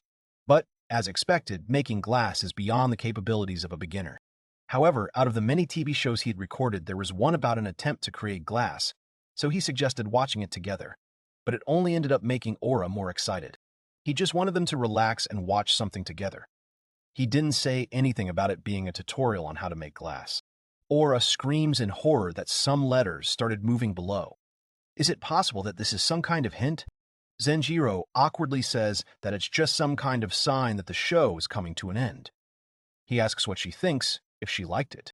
She stands up even more abruptly and shouts that her dream is to create her own glass balls. He says that it's not every day that he sees her so mad. It seems that she can get angry sometimes too. She chews and says that since he said so, she believes that it is so. Then she swallows the food and speaks in a good tone, saying that she allows herself too much. He tells her to wait and asks if she has been eating too much lately, and she looks at him questioningly. He's glad she liked the potato chip-style banana chips that the maids worked so hard to make for him. But they're a lot greasier than they look, so he doesn't want her to get sick from overeating them. Aura says since he mentioned, she wonders if she really has eaten too much. She doesn't really like food with a lot of flavor, but for some reason she can't bring herself to stop right now. Zenjiro says that she's overthinking it. It's just that after eating so many of them, she's come to like them now. So that's all. They'll leave the rest for tomorrow. He closes it and takes it away. She says that now that she thinks about it, her body has started acting strange. It feels like the smell of fish has become even more repulsive, and she hasn't noticed how she ate a larger portion than usual. He asks if she might have caught something. Aura leans back and says that everything is fine, but to be sure, she is going to let Dr. Michelle look at her tomorrow. He turns off the TV and says that then they will go to bed early tonight. She agrees. Aura ponders that, however. These changes in her body, it feels like she's heard about them before.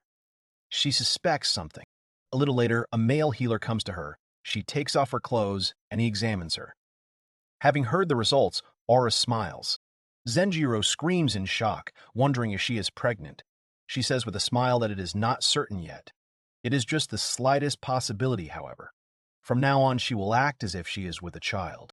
She calls him affectionately by name and says that she knows she will cause him a lot of inconvenience, but she would like to ask him for help in this matter.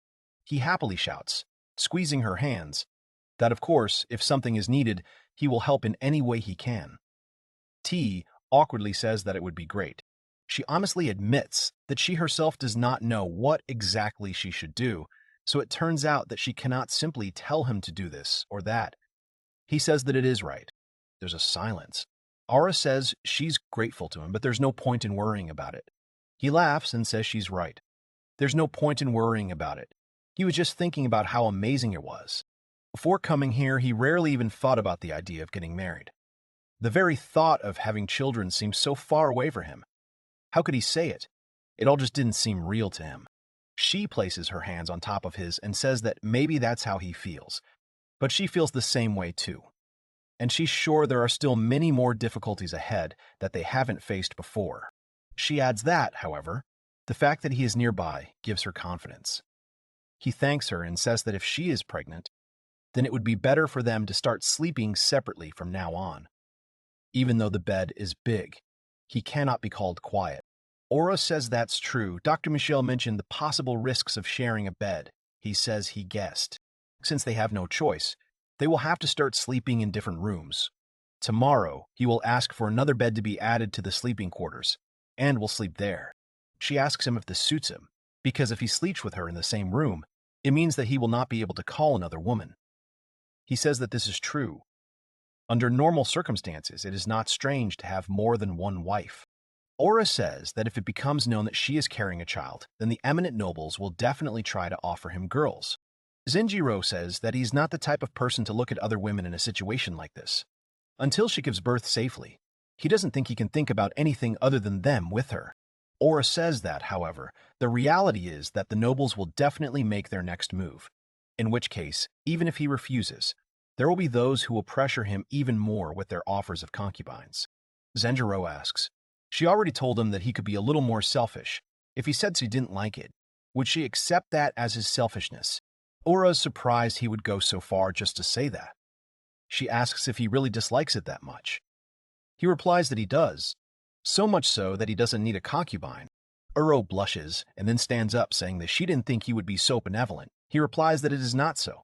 He is not a benefactor at all. It is just his selfish request. Aura says in that case, although it is unusual, she will accept his selfishness. However, she is the queen. If she judges that such selfishness will put the kingdom at a disadvantage, there is a possibility that she will have to break her promise. He replies that he knows this and understands that as a member of the royal family, there are duties that he must fulfill. If his refusal is enough to cause inconvenience, then you will do everything possible to make people accept his decision. Aura says that she understands and then asks for forgiveness. She suggests that they end things today. He awkwardly asks her to be more careful, asks her to make sure that her stomach doesn't get cold. Aura says Dr. Michel said pretty much the same thing. Don't drink, don't take long baths, watch your sleep. If after following all the restrictions it turns out she's not pregnant, she might get depressed. Zenjiro says that this is all just very important for her and the baby. He wishes her sweet dreams. They hug for a long time and part. She leaves and Zenjiro stands awkwardly and says that he will be a father. Aura reaches her chambers and abruptly punches the wall. She herself did not notice how she began to take Zenjiro for granted. She unconsciously began to think that he understood her position and would agree with all the requests that she demanded of him. Not even a year has passed, and she has already begun to consider him the kind of husband who never makes any selfish requests. She tensely closes her eyes. She thinks that this is not good, even though it was unexpected. But it is still a selfish request made by her husband. If possible, she would like to fulfill it for him, if he gives up the concubine at such a time. Is this really a selfish request? If people misunderstand and believe that she is the one who is denying her husband's desire to have concubines, wouldn't that cause harm? She comes in, Fabio meets her and asks how it all went. She sits down and says that it's dark here, asks to light a couple more candles. He listens. She says that they first discussed the possibility of her pregnancy, as well as the problem of him taking a concubine. But her husband made an unexpected selfish request. Fabio says that it is clear to him, since he refuses to take concubines, as it may seem, he is quite deeply in love with her. Aura says that right now, however, she is thinking about her overly easy acceptance of his sympathetic nature. Fabio honestly admits that he has not become more trusting of his understanding nature. However, who would have thought that he would be so deeply in love with her that he would regard concubines as a nuisance? Aura sternly asks Fabio what he means by this. He sighs and says that it's nothing. He just thought that to each his own, he didn't mean anything like that. Aura looks at him with displeasure. She says that if it really meant something bad, she would not tolerate it. It was extremely rude of him. He asks if she considers herself the ideal of everything a man would not want from a woman. She evades the answer. Aura says that in any case, she now understands that her husband's sense of values is extremely different from those accepted in their world. She cannot disagree with this, but the situation is such that no one will consider his refusal of a concubine as selfishness. People will say that she is so jealous that she forbade him from approaching other women, and that will only be the beginning. Aura says she knows this. Fabio says that if she thinks she should fulfill his selfish request, then it would likely require Zenjiro to actively tarnish his reputation. Aura understands what that means. From then on, whenever he showed up at a banquet or something like that, he would have to constantly talk about how much he loved Aura. Let him explain to others that he couldn't even look at other women. That's what Fabio meant. Aura says that this way her reputation will be protected at the cost of his reputation, and yet, in the end, it will just cause her husband more inconvenience. Fabio says that it can't be helped. Rumors of her pregnancy have already begun to circulate around the palace, and he believes that it is only a matter of time before nobles begin asking for an audience with her. Aura wonders if the news has already spread that far. Fabio tells that the royal knight Natalio Maldonado asked for an audience with Zenjiro. She says that she has not heard of such a thing. Unless it is for some important matter, then she cannot allow him to meet her husband. He says that Natalio wanted to personally express his gratitude for the dragon bow and also to swear his loyalty to him once again. Aura understands that he is talking about the one who caused the noise at the banquet. She asks if this is the knight who is jealously loyal to the royal family. She doubts that his loyalty is as strong as General Puyoru's. Fabio says that his loyalty is not as excessive as that of a general. And even though he comes from a poor family, he believes that there are no problems with him. There is a silence as Aura looks at him for a long moment and says that it sounds like he has more to say. He says that the knight Natalio has a younger sister who has reached the age of marriage. Her name is Kate. There are no problems with her character, but the stumbling block will be that she works on the inner palace. He heard that Zenjiro was quite friendly with the servants of the inner palace, so there is no doubt that the younger sister would pass on her brother's gratitude for the dragon bow to him. He just hoped that they didn't get too close because of this. Aura says that this is how the general wants to establish contact with the royal family through Natalio and his sister. The general's goals are still obvious. She is now interested in what will happen next. 1 month later, Aura's pregnancy was confirmed. This fateful event spurred a movement both within and outside the kingdom. Zenjiro, who had been leading a peaceful and lazy life, would certainly be drawn into the thick of things. Zenjiro sits among many books and says in a panic that this is not good. He can't find anything useful. He was so busy thinking about what to do when she gave birth that he didn't think about his pregnancy plans at all. He screwed up. He thinks he must have been thinking unconsciously that he would only have to deal with raising children and leave everything else, including childbirth, to someone else. Aura should also be surrounded by the greatest doctors in the kingdom, so there's probably nothing to worry about. But is there anything he could do? He thinks about Fabio. Doesn't he spend more time with his wife than he does? Fabio is a slender man who works as Queen Aura's secretary. He is always calm and collected, his gaze is always focused, his help is very important to Aura. Aura tells Fabio that it's a bit hard to think about, as she learned to hold back her urge to vomit on the battlefield. Fabio believes this means that temporary stress, nausea, and morning sickness are different things. She asks what the next matter on the agenda is. He tells her that the ambassador has delivered a letter from the dual kingdom of Shiroa and Jilbel. Aura assumes that it is about her request to Princess Isabella to turn the rings given to her into magical items. She thinks that she should read it in person. She takes the letter and sees the crest of the Shiroa royal family on the letter. She opens the letter and is shocked by the contents. Fabio also twitches in shock and asks her. She gives a command with her palm that everything is fine, nothing serious. Fabio asks if he can inquire about the contents of the letter. She says it's mostly as she expected. A notice that her request to turn the rings into magical items was approved. She adds that the problem lies in the rumor included in the letter, supposedly under the pretext of idle chatter. This rumor speaks of a princess born into the royal family of Shiroa. Moreover, references to this princess were erased from official records approximately 150 years ago. Of all the things possible, this is about a princess, a direct descendant of the Shiroa family, falling in love with a man she should never have. The object of her attention was a member of the royal family with a kingdom that was at war at the time. Although their union was forbidden, it seemed that love had blossomed between them, eventually leading them on a journey. It's clear, in essence this letter hints, that Zenjiro inherited the blood of the Capua royal family, as well as the Shiroa royal family. She says that at least it appears that the sender of this letter thinks so. Being a member of the royal family means having a unique lineage of magic. As such, cases of marriage between members of different royal families almost never occur. After all, while members of the royal family are valuable resources, depending on the circumstances, they may also be called upon to fight in times of war. When the blood of one kingdom mixes with the blood of another, an unprecedented crisis is sure to break out. She says that this letter therefore brought both good news and bad news. Fabio asks if the letter really tells the truth. He wonders what the likelihood is that they took advantage of one of their myths and sent them a hoax in order to cause unrest in their kingdom. Aura replies, if that were the case, then the letter arrived too late. A month has already passed since then. Most likely, the sender has carefully researched this information in advance. He replies that it is clear to him. Then is it possible for them to declare ignorance? Aura says that there is no way.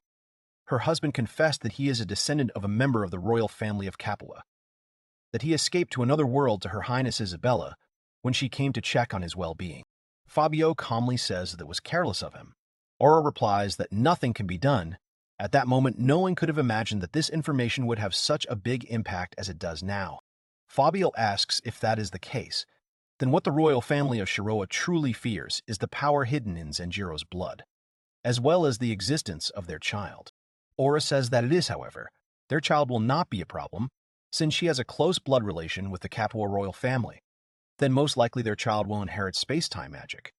However, if her husband takes concubines and has a child with them, then there is a possibility that the child will show the ability to use charm magic, and that is a problem. Fabio says that for their most guarded secret, their bloodline magic, to fall into the hands of another kingdom, he can understand why the royal family of Shiroa would feel threatened. Once they lose their monopoly on magical items, it would not be an exaggeration to say that their income could suffer a major blow if they made the slightest mistake in this matter. Aura says this could be the catalyst that leads to the start of the next great war. A little later after the conversation, Zenjiro drops a glass of water in shock. Aura apologizes, saying that he knows that this is all quite unexpected. Zenjiro asks thoughtfully, so the chances that everything she said will be true are quite high. She answers that it is.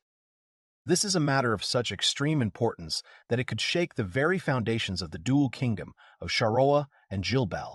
She says that his background may be a little problematic. Given the situation in their country, his departure would be an even bigger problem, so there is no need to worry. However, he is undoubtedly a nuisance to the royal family of Shiroa, so much so that they have to thoroughly convince them not to start a war to destroy him. Moreover, this matter requires secrecy. In other words, he can't tell the truth when he refuses the concubine. She asks if he understands what she is leading to. Zenjiro says that he needs to be given another reason, excluding the truth, to give up the concubine. He starts to blush and then says with a laugh, so that's what she meant. Aura hides her gaze and blushes too. Aura apologizes and says that at this critical moment, his feelings are the only thing she can use to convince others. After all, it would mean that his image would practically be thrown into the dirt. Genero calmly says that it's for the best. If that's all, then he can handle it. All of it is true, after all. She calls him by name affectionately. He says that since they're talking about it, he actually has one more request. He has been thinking about leaving the inner palace more often and taking a more active part in everything. He asks if she is okay with that. Aura asks why. He replies that in the last month it was clear that she had a lot of things to deal with, which is why he thought that he could help her with decisions. Aura thoughtfully says that it is true. These morning sicknesses made her feel a little ill. She did not expect it at all, however. When it comes to the matter, everyone else will not sit idly by. If he began to be more active outside the inner palace, he would have to worry not only about the ambitious nobles who had sworn allegiance to her, but also about the fact that they would be watching his every move with even greater skepticism. Zenjiro says that he has prepared himself for this, and of course, you will refrain from doing anything that could get her into trouble, so he leaves the decision to her. Aura says that is very good. She places her hand on his hand and says that she leaves it to him. Aura remembers and says that he will have to meet with the knight Natalio outside the inner palace to accept his oath of allegiance. Her faithful assistant Fabio will accompany him to this event. She reminds him that this does not mean that he will replace her, but it will be good practice for him. She is sure of it. Later, they announce at the meeting that the oath of allegiance of the knight Natalio Maldonado will begin. Zenjiro asks him to come closer. He does so and holds out his sword. He performs the ritual. Then he turns to him and declares him his personal knight. He shouts that he understood him and swears that he will follow his every word, never turn from the righteous path, and dedicate his entire life to serving him and protecting him. The ritual ends. Zenjiro exhales. Fabio thanks him for the work he has done. Zenjiro says it's not that big of a deal, asking if he did everything right. Fabio says that from now on, Natalie will serve both as a member of the dragon-riding archer knights and as his subordinate. The salary of the royal attendant is 20 large silver coins per year. This will definitely become an important asset for the Maldonado family. Her Majesty Aura will pay this money. However, for appearances, he will be responsible for issuing it. Zenjiro asks if he is getting a raise. Fabio replies that he is, after all, a knight's loyalty can be bought. Zenjiro looks disappointed. Fabio says that, of course, it goes without saying that money can't solve everything. But without it, people's loyalty can't really grow stronger. Zenjiro answers with an awkward smile that it's clear to him. Fabio sighs and says that it reminds him. He asks if he has any plans to gain a title or estate. If he plans to take on more subordinates, then gaining his own funds will be important. Zenjiro asks Fabio what he means, and he explains that their kingdom of Capua owns lands that are not only here but also scattered throughout the continent, and are under the personal control of the royal family. Currently, Her Majesty Aura has placed governors over these lands and manages them. However, since he is a member of the royal family, he also has the right to appropriate them for himself. If, from now on, there's a need to increase his activity outside the palace, he will need to have a title as well as capital, which will be at his disposal. This is especially true when he wants more subordinates, such as Natalio. Zenjiro muses. If he thinks about how his influence in the royal palace will increase, his words make sense. But even so, there's something fishy about it. He thinks about Fabio, that he is the queen's secretary. The fact that these words come from him makes everything even stranger.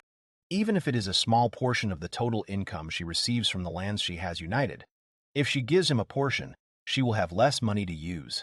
As Prince Consort, if he had his own lands and income, he could use them to raise an army. It could not be that such a trusted advisor as he would suggest something like that. He begins to wonder if Fabio doesn't trust him, and even if he does, it's too obvious to him. Fabio asks him what his thoughts are on the matter. He doesn't think it's a bad suggestion. If anything, Zenjiro would say he's giving him a warning. The now is not the time to give him a vague answer. You need to stay calm and answer. He adjusts his collar and prepares to answer. He clearly answers that it will be necessary. The consolidation of their forces and finances for the sake of restoring the royal family is extremely important. Fabio asks if he didn't leave the inner palace in order to be useful to Her Majesty Aura. He apologizes for having to say this, but even if he was recognized as a direct descendant of the royal family, wouldn't it be hard for him to do anything without a title? Zenjiro tenses up as he hears these words. He says in a raised voice that even if that is the case, it is something he must personally discuss with Her Highness. He has no right to discuss it with him without her knowledge. Silence falls. Zenjiro begins to wonder if he has gone too far. Then Fabio smiles and replies that it will be as he wishes, asks for forgiveness for his rudeness and bows. A little later, Fabio comes to Aura and says that he is back.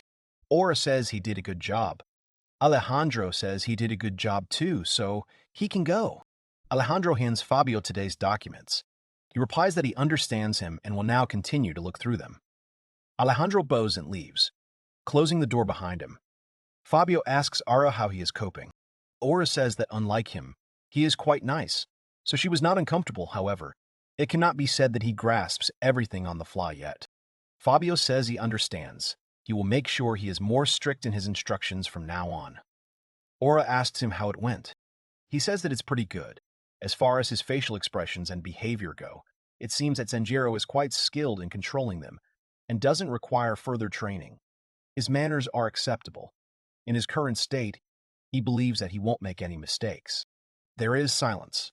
Fabio looks around and says that after this he tried to tempt him with the offer of lands and a title in his own royal domain, but he rejected it. Aura sighs tiredly and says that Fabio is provoking her again. However, since he brought it up ahead of time, it is possible that they should consider the prospect of this in the future. He then asked that this matter be discussed carefully between them, since it looks like it is not a matter that a lowly secretary like him can get involved in, and which he can discuss without Her Majesty's knowledge.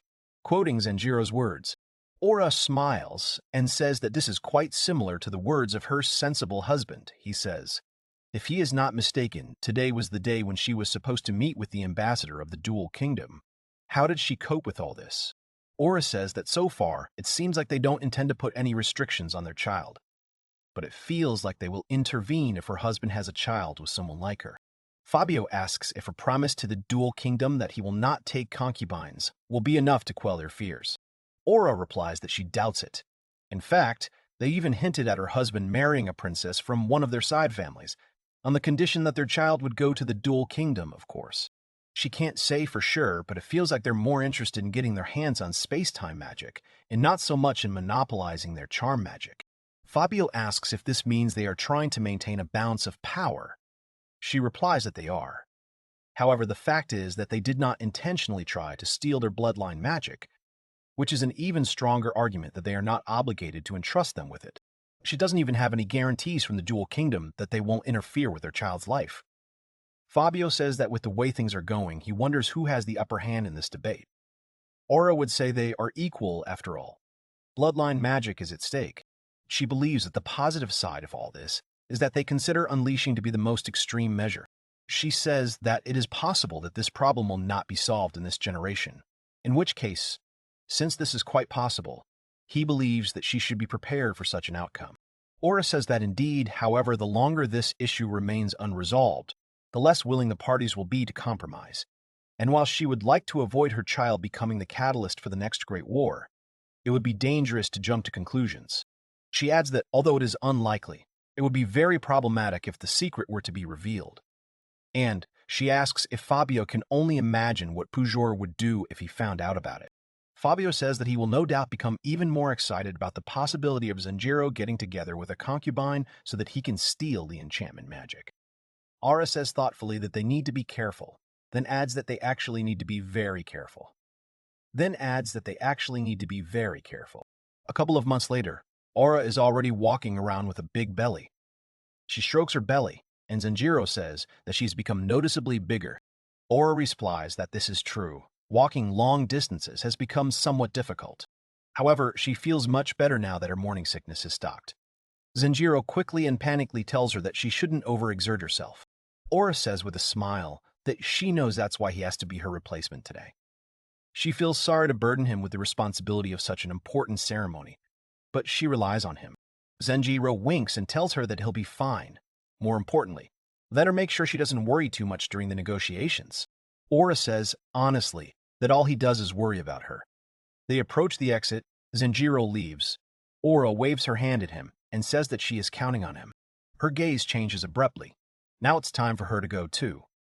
She mentally offers Zenjiro to fight together for their child and the kingdom of Capua on their own battlefields. Zenjiro sits on the throne in front of numerous men who silently look at him with satisfied looks.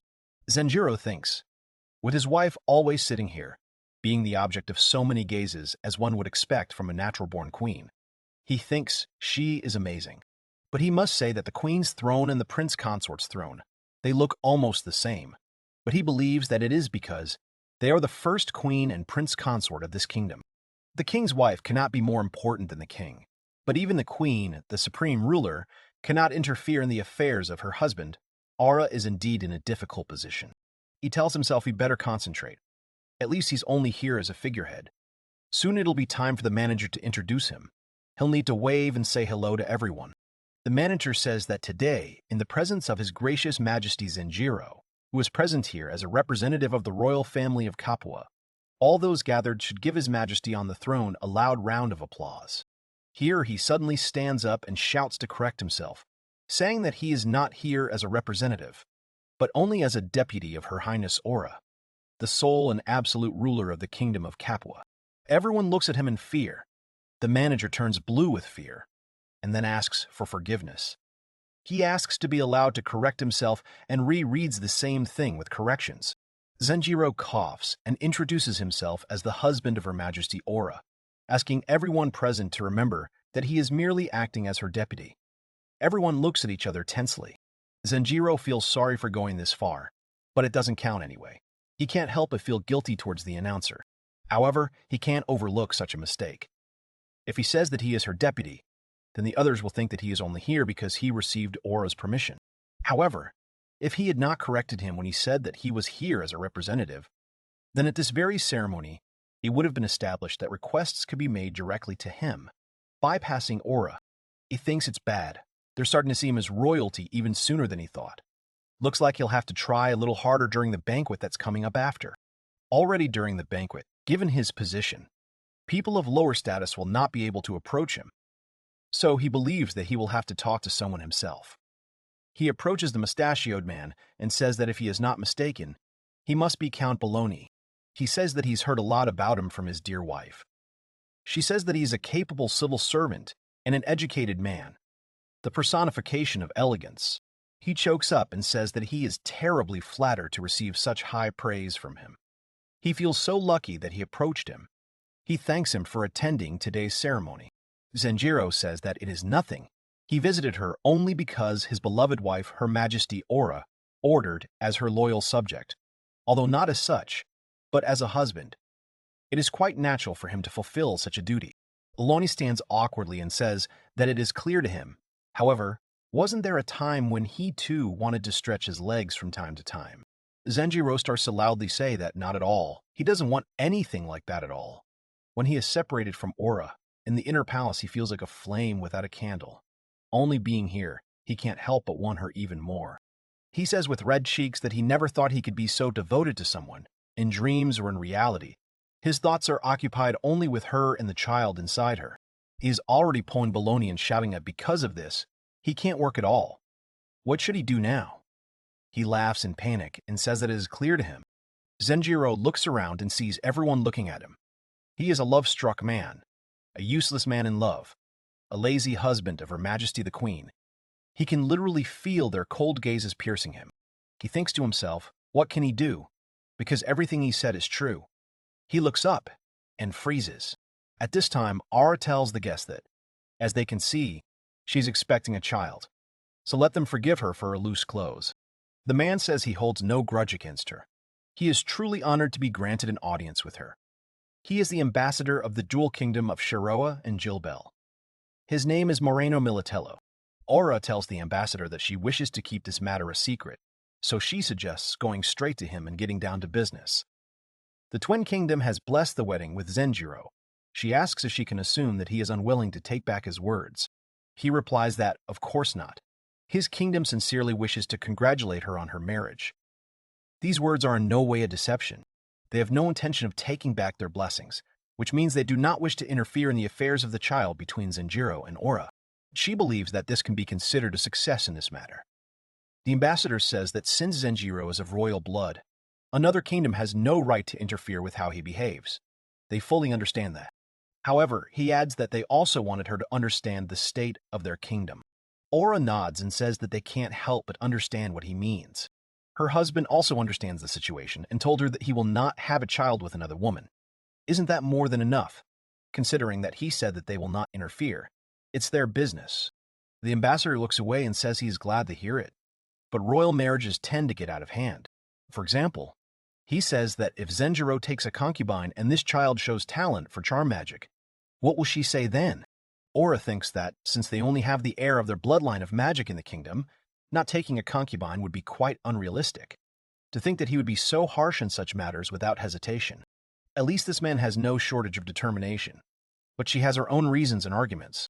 She replies that what he is talking about is nothing more than a hypothetical situation. And in their current circumstances, she sees no need to answer him. He says that, however, she will agree that there will be nothing strange if something like this happens. He believes that it will be much wiser to avoid something that could lead to disagreements in the future. Aura says, it makes sense. In that case, she asks what will happen if the Shiroa family decides to take back their words about not interfering in the life of their child. She speaks of a collateral branch of the family that might act unwisely if rumors about her husband get out. The ambassador tenses up and remains silent. Aura smiles and says that this is nothing more than a hypothetical situation. But it wouldn't be strange if something like this happened. What he said makes sense, enough to even consider the possibility. She adds that again. What she told him now also makes sense. The ambassador replies that he understands. He will return to the kingdom immediately for further consultation. Aura sighs and thinks. The fifth meeting has come to an end. Even though she tries to keep this matter confidential, it takes too much time. The birth of this child is not that far away. She needs to find a way to end all this as soon as possible. 1 month later, Aura dictates that the dual kingdom will pay a fine of 3,000 gold. She asks Zenjiro if he wrote it down, and that's it. Zenjiro says that's great. He has everything ready. But to make sure he hasn't made any mistakes, he will read it all out loud to her. She agrees and waits. He reads out that Zenjiro Capua will not have children with anyone other than Aura from now on. The dual kingdom will never interfere in the affairs of a direct descendant. Should the Capua kingdom violate the first point, that is, Zenjiro has a child with someone other than Aura, the dual kingdom has the right to test the child for his talent for bloodline magic. If the element of charm magic is confirmed, the child will be educated abroad in the two unified kingdoms for 3 years, starting at the age of 15. Should the dual kingdom be forced to flee during the training period, the Kappa kingdom has the right to send the child home early. After 3 years of training abroad, it is worth wishing to immigrate to the dual kingdom. He says that's all. Aura says that it really doesn't look like there will be any problems with that. What does he think? She thinks that she was rather scrupulous, if she is allowed to say such a thing. Zenjiro thinks she's right. Based on the 18 or so articles he's seen, he can tell she's put a lot of thought into this.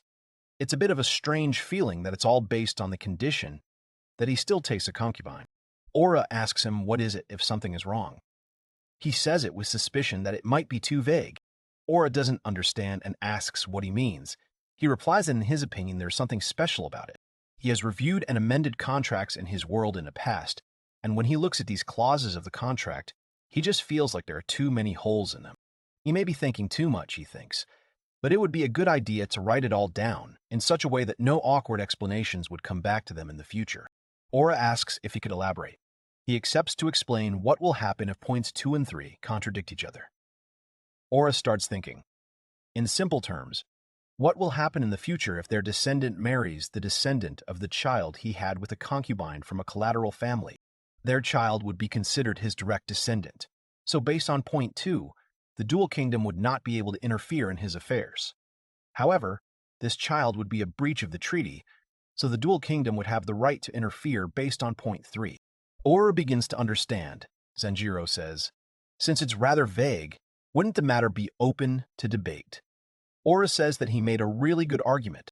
However, this contract will be offered tomorrow and will enter meetings with the ambassador. It will be quite difficult to make changes if they start it now. Zenjiro apologizes and says that he shouldn't have stuck his nose into politics, but he couldn't help but be curious. He just thought that they could at least include a few things that would be beneficial to them. Aura says that he doesn't need to worry about it. For better or worse, it will settle the bloodline issue for the time being. The next day, the 3 of them are sitting at the table with the ambassador. The ambassador is extremely happy to meet Zenjiro. He introduces himself and says that he is extremely flattered by the opportunity to meet him in person. Zenjiro also introduces himself to him. Aura says that now that her husband has finished his introduction, she suggests they get down to business. She asks him which question he would like to begin with, the official one or the real one. The ambassador says very well. He asks then to let him start with a simpler, official matter. Zenjiro is surprised at what he sees. The ambassador shows and says that the rings they ordered have been completed. Zenjiro thinks that they are magical items thanks to his training with Octavia. Even he can see the light of magic inside them. This is the first time he sees magic in rings, and so many of them. He tells that Her Majesty Aura's ring was enchanted with ignition magic, while Zenjiro's ring was enchanted with a water spring. He adds that the enchantment of the Ring of Ignition was made by Prince Francesco, and the Ring of the Water Spring was made by Princess Margarita. Aura says that both of their highnesses' work on their rings is quite an honor. She will prepare a letter of thanks when they are done with their current business. She asks if she can ask him to deliver it to them. The ambassador says he will do as she wishes. He will do everything possible to make sure it reaches them. The ambassador assumes a serious expression and suggests that they now get down to the real matter, since they have so little time. Zenjiro tenses up. The ambassador hands over the document and says that this contract will be an official document. He asks to look at it and sign it if the conditions are met. Aura says that her husband still has difficulty reading from writing, so could he please read it all out loud? He asks to be excused and begins to read the conditions. Zenjiro will not have children with anyone other than Aura from now on. The Dual Kingdom will never interfere with the affairs of a direct descendant. Should the Capua Kingdom violate the first point, meaning Zenjiro has a child with someone other than Aura, the Dual Kingdom has the right to test him for his talent in bloodline magic.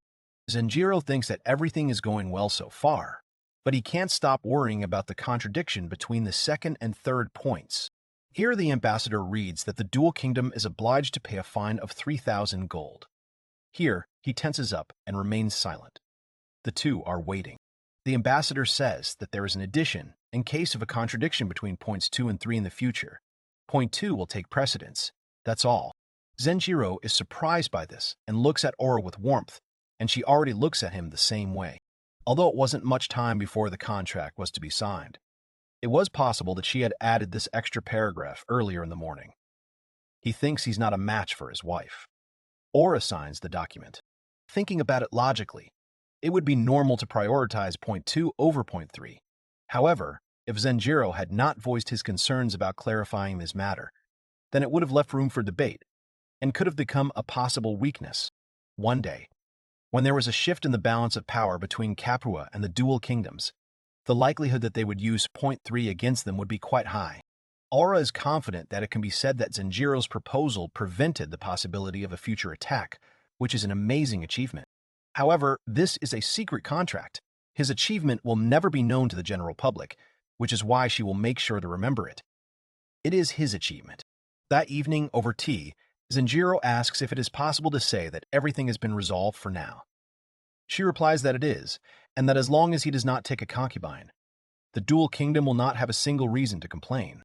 Zenjiro says that, in that case, he knows what she wants to say, but it's just empty fantasy. Aura says that under normal circumstances, he might think that he has nothing to worry about in the future once they have 3 or 4 children. But as he knows, the royal family of this country only consists of him and her. But the Cheryl family has 23 people in the family.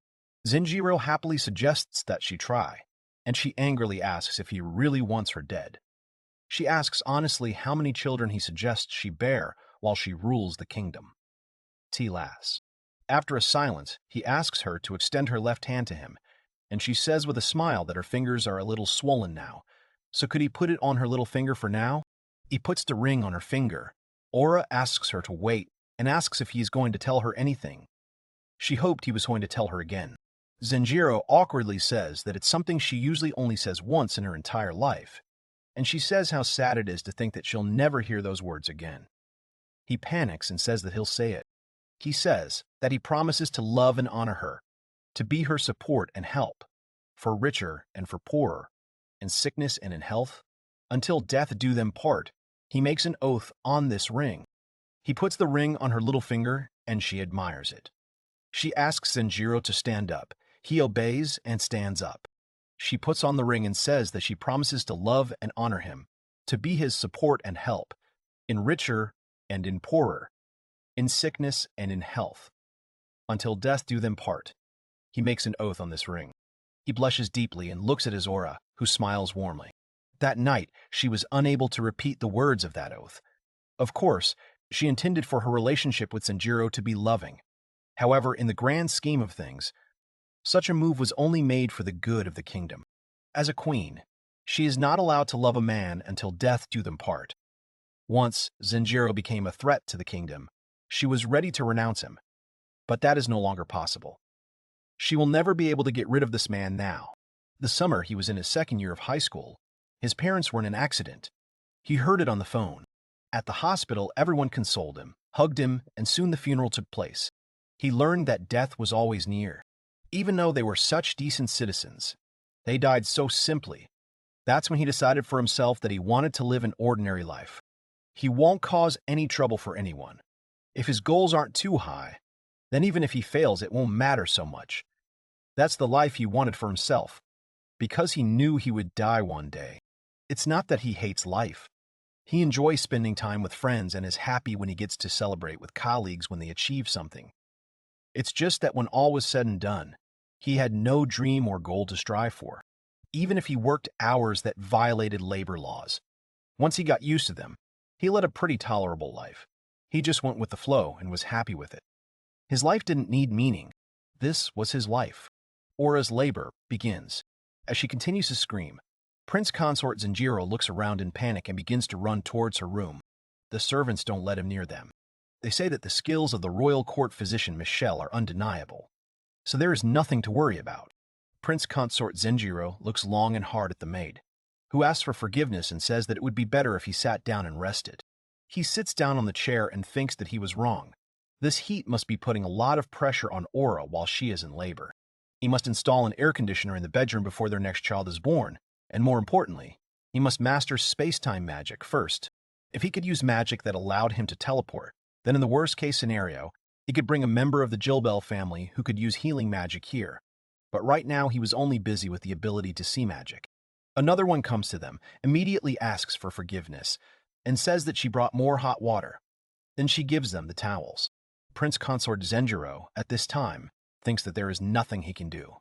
Just like that time, he is irritated by the fact that he can't do anything and feels like his chest will burst from fear and anxiety. Perhaps everything will end up like that time completely. He sighs, shakes his head, and wonders what he's thinking. Some water is brought to him. He thanks her and says he can leave her here. He trips over the table and falls down, spilling water. She asks for forgiveness in a panic. All the maids stared at her as she carefully wiped everything. Prince Consort Zenjiro approaches her and tells her that it is okay. There is no need to worry about such things. She smiles and says that she understands and thanks him for his mercy. He turns to the others and says that more importantly, he wants to make sure they don't overexert themselves. They can get water from the fridge and use towels. He suggests that they all give Aura and the baby a warm welcome. They all listen and say that they understand him. That's right. He's not the only one worried about Aura. He's not a child anymore. He's going to be a father. He concentrates and thinks that he just has to believe in Aura. That's all he can do now. After a long time, a child's cry is heard and everyone suddenly jerks. Prince Consort Zenjiro slowly stands up and looks at the door. The doctor comes out and says that he has come to report that Her Majesty Aura has given birth to the first prince without complications. Prince Consort Zenjiro immediately smiles. The maids also discuss among themselves. Aura and the baby are fine.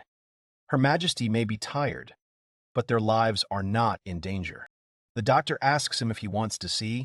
Prince Consort Zenjiro replies that he does, of course. He enters the room, and he sees Aura in sweat. He hurriedly approaches her and says that there is no need to force yourself to get up. She barely manages to say that she is fine. She asks to see. Their baby is also healthy. The maid holds a small baby. Prince Consort Zenjiro stands in shock when talking about this child. Aura says that this is not her child, but their child. Prince Consort Zenjiro approaches the child. The maid asks him to look. As he can see, he is quite a strong boy. He thinks. He wonders if his eyes are similar to his. If so, however, if she had to choose, she would say that his mouth is just like Prince Consort Zenjiro's. He sees the child and thinks what an amazing magical power he has. Is it possible that he has more than Aura? To think that such a tiny body could have so much magical power. He wonders if he really is his child.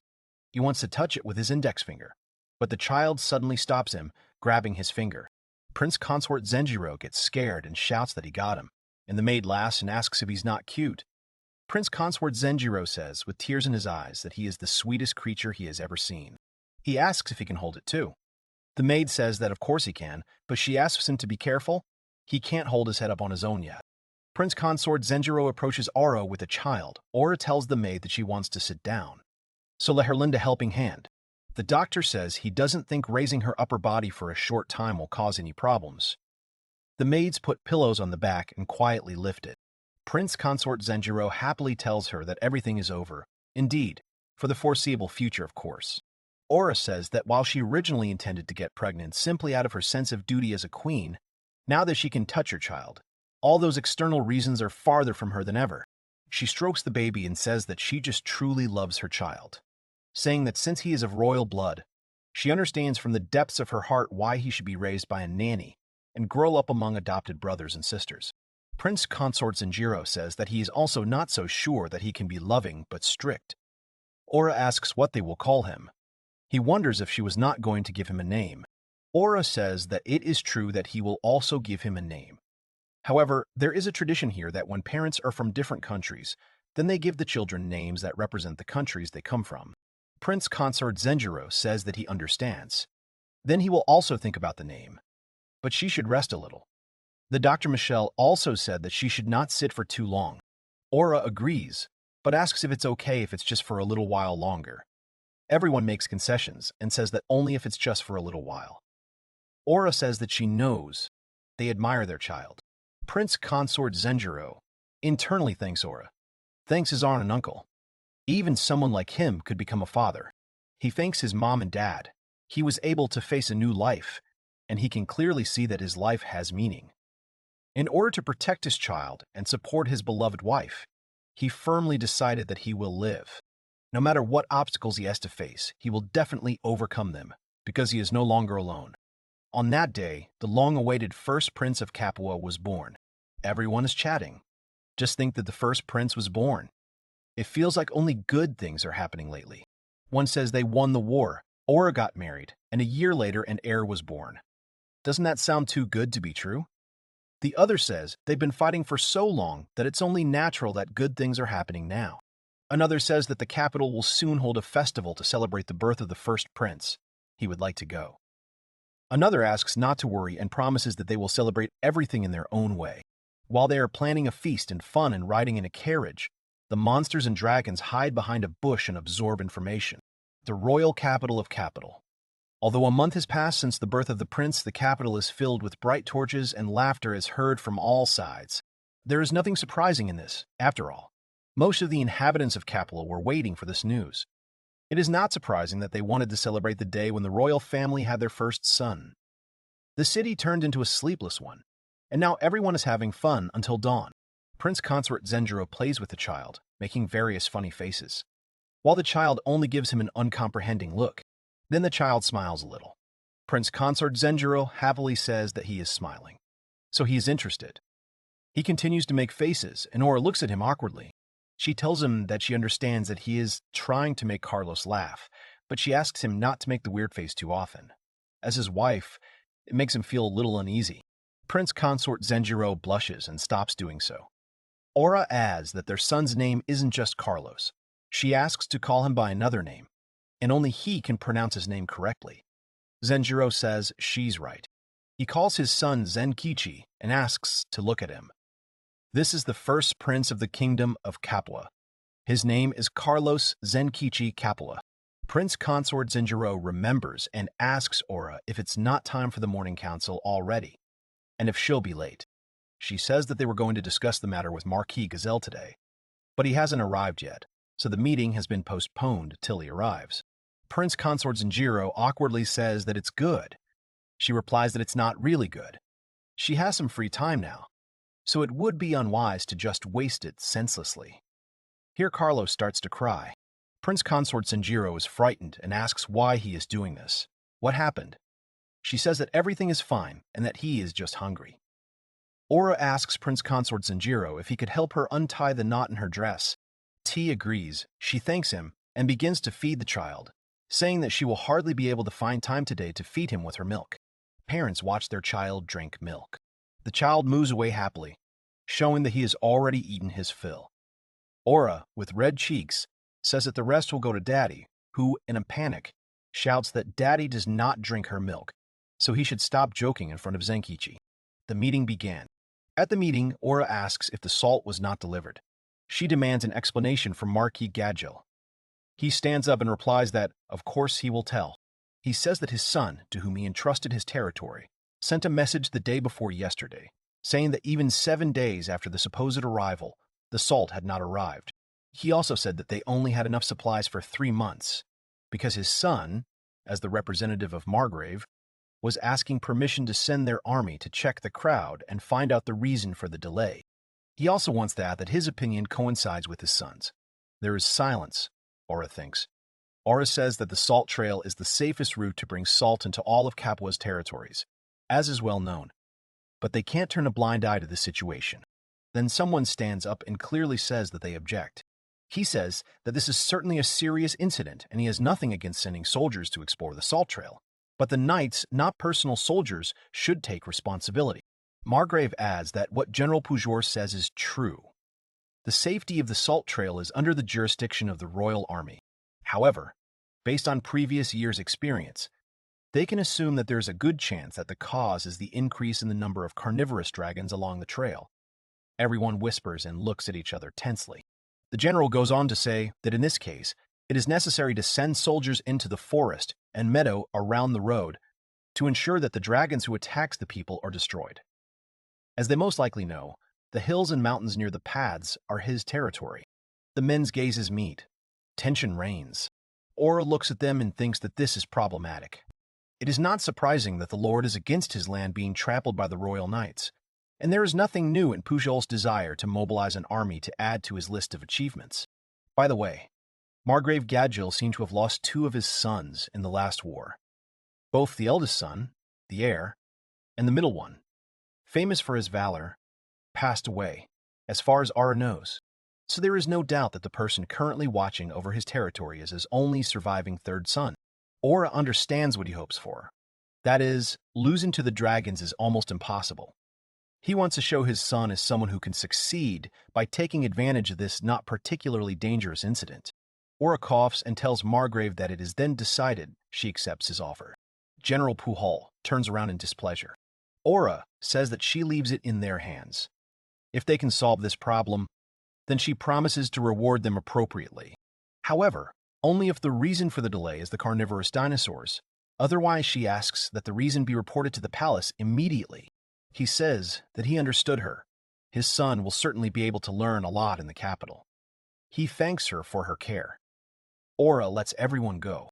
Later, Aura asks Fabio to prepare the parchment.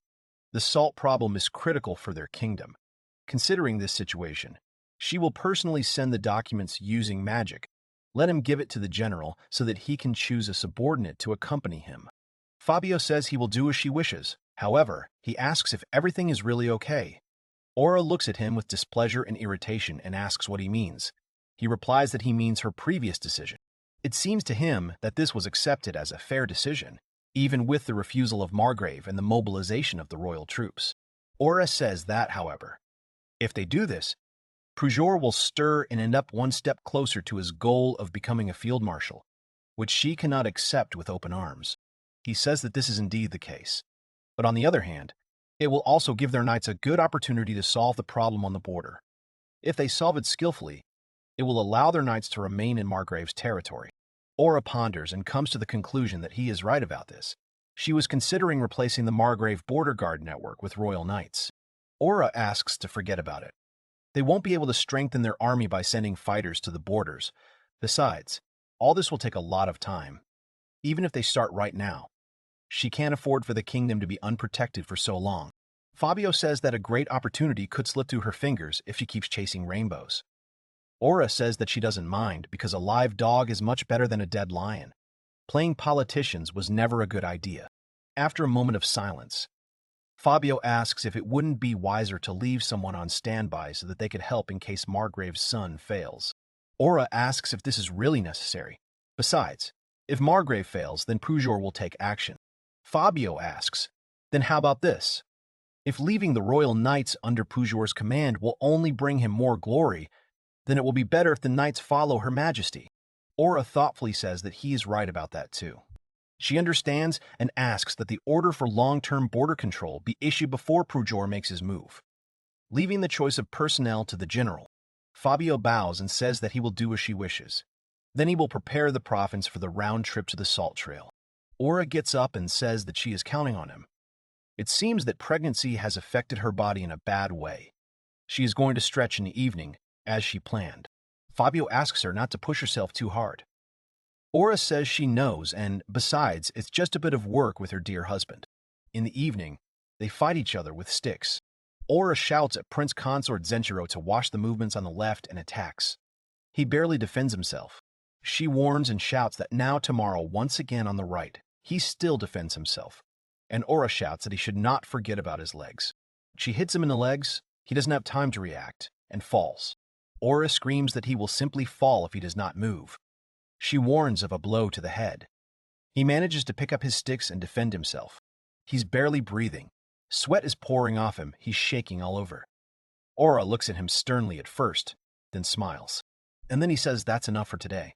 Prince Consort Zenjiro falls over, relaxed, and cries out that it's finally over. She hands him a bottle of water and asks if he wants it.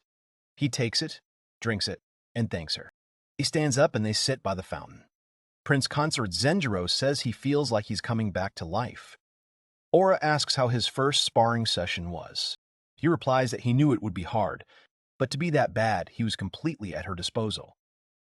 Aura says that only a monstrously talented being would have a chance to defeat an expert in hand-to-hand combat anyway. But he wasn't that bad. Prince Consort Zenjiro thanks her with a laugh, but adds that he doesn't need to win. The main goal was to stay in shape. He has no desire to become a warrior or anything like that.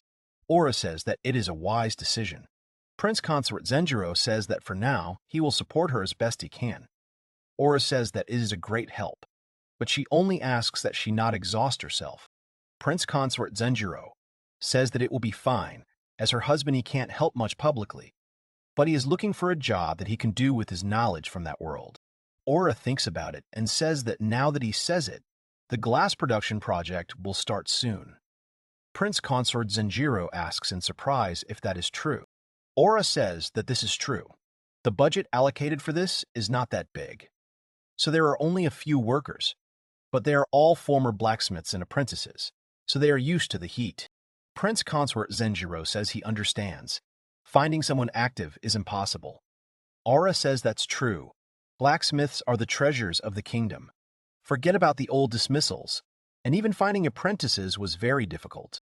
Prince Consort Zenjiro thinks that she is right. After all, active blacksmiths are irreplaceable specialists. Of course, no one will allow such important people to work on this project, no matter how good the forecasts are. Of course, it is possible to hire more people for something other than the project. For example, dragging materials, or making tools for convenience. A water wheel will be required. Prince Consort Zenjiro is surprised and says that it is true. Does this kingdom really have water wheels? Aura says that it is. Capua has many rivers, so farms often use them. However, in essence, this technology is from the northern continent. Compared to them, theirs do not work as long. Perhaps their engines are simply not as powerful. Prince Consort Zenjiro ponders this and then says that it is because her wheels do not have the same number of teeth. Aura doesn't understand and asks what this means. Then a maid comes up to them and tells Aura that it's time for her to return to the palace. She gets up and says that she's right. Aura suggests that they continue this conversation later. Prince Consort Zenjiro responds that of course he thanks Aura for her presence today, but he honestly hopes and says that she will hold back next time. Her attacks were so heavy that he thought her weapon would fly out of his hands. Aura twitches and then asks with displeasure if they were really that heavy. He replies that they were unrealistically strong. Prince Consort Zenjiro reveals that one of her attacks was so strong that he could have flown away because of it, or that he felt pressure on his shoulders. Aura hits him hard on the head. He screams in pain. Why did she do that? She says not to worry. Next time she will use more force, so let him get ready. A few days later, they are riding their animals into Margrave territory. Yusati turns to Xavier and says that he knows it's early, but maybe they should take a break. There seems to be a perfect spot nearby for that. Xavier replies that he knows their soldiers must remain mobile. It seems their plan was to move on before noon. Lord Joseph replies that he knows this, but today it is hotter than they predicted, and it will be dangerous to strain the soldiers so much.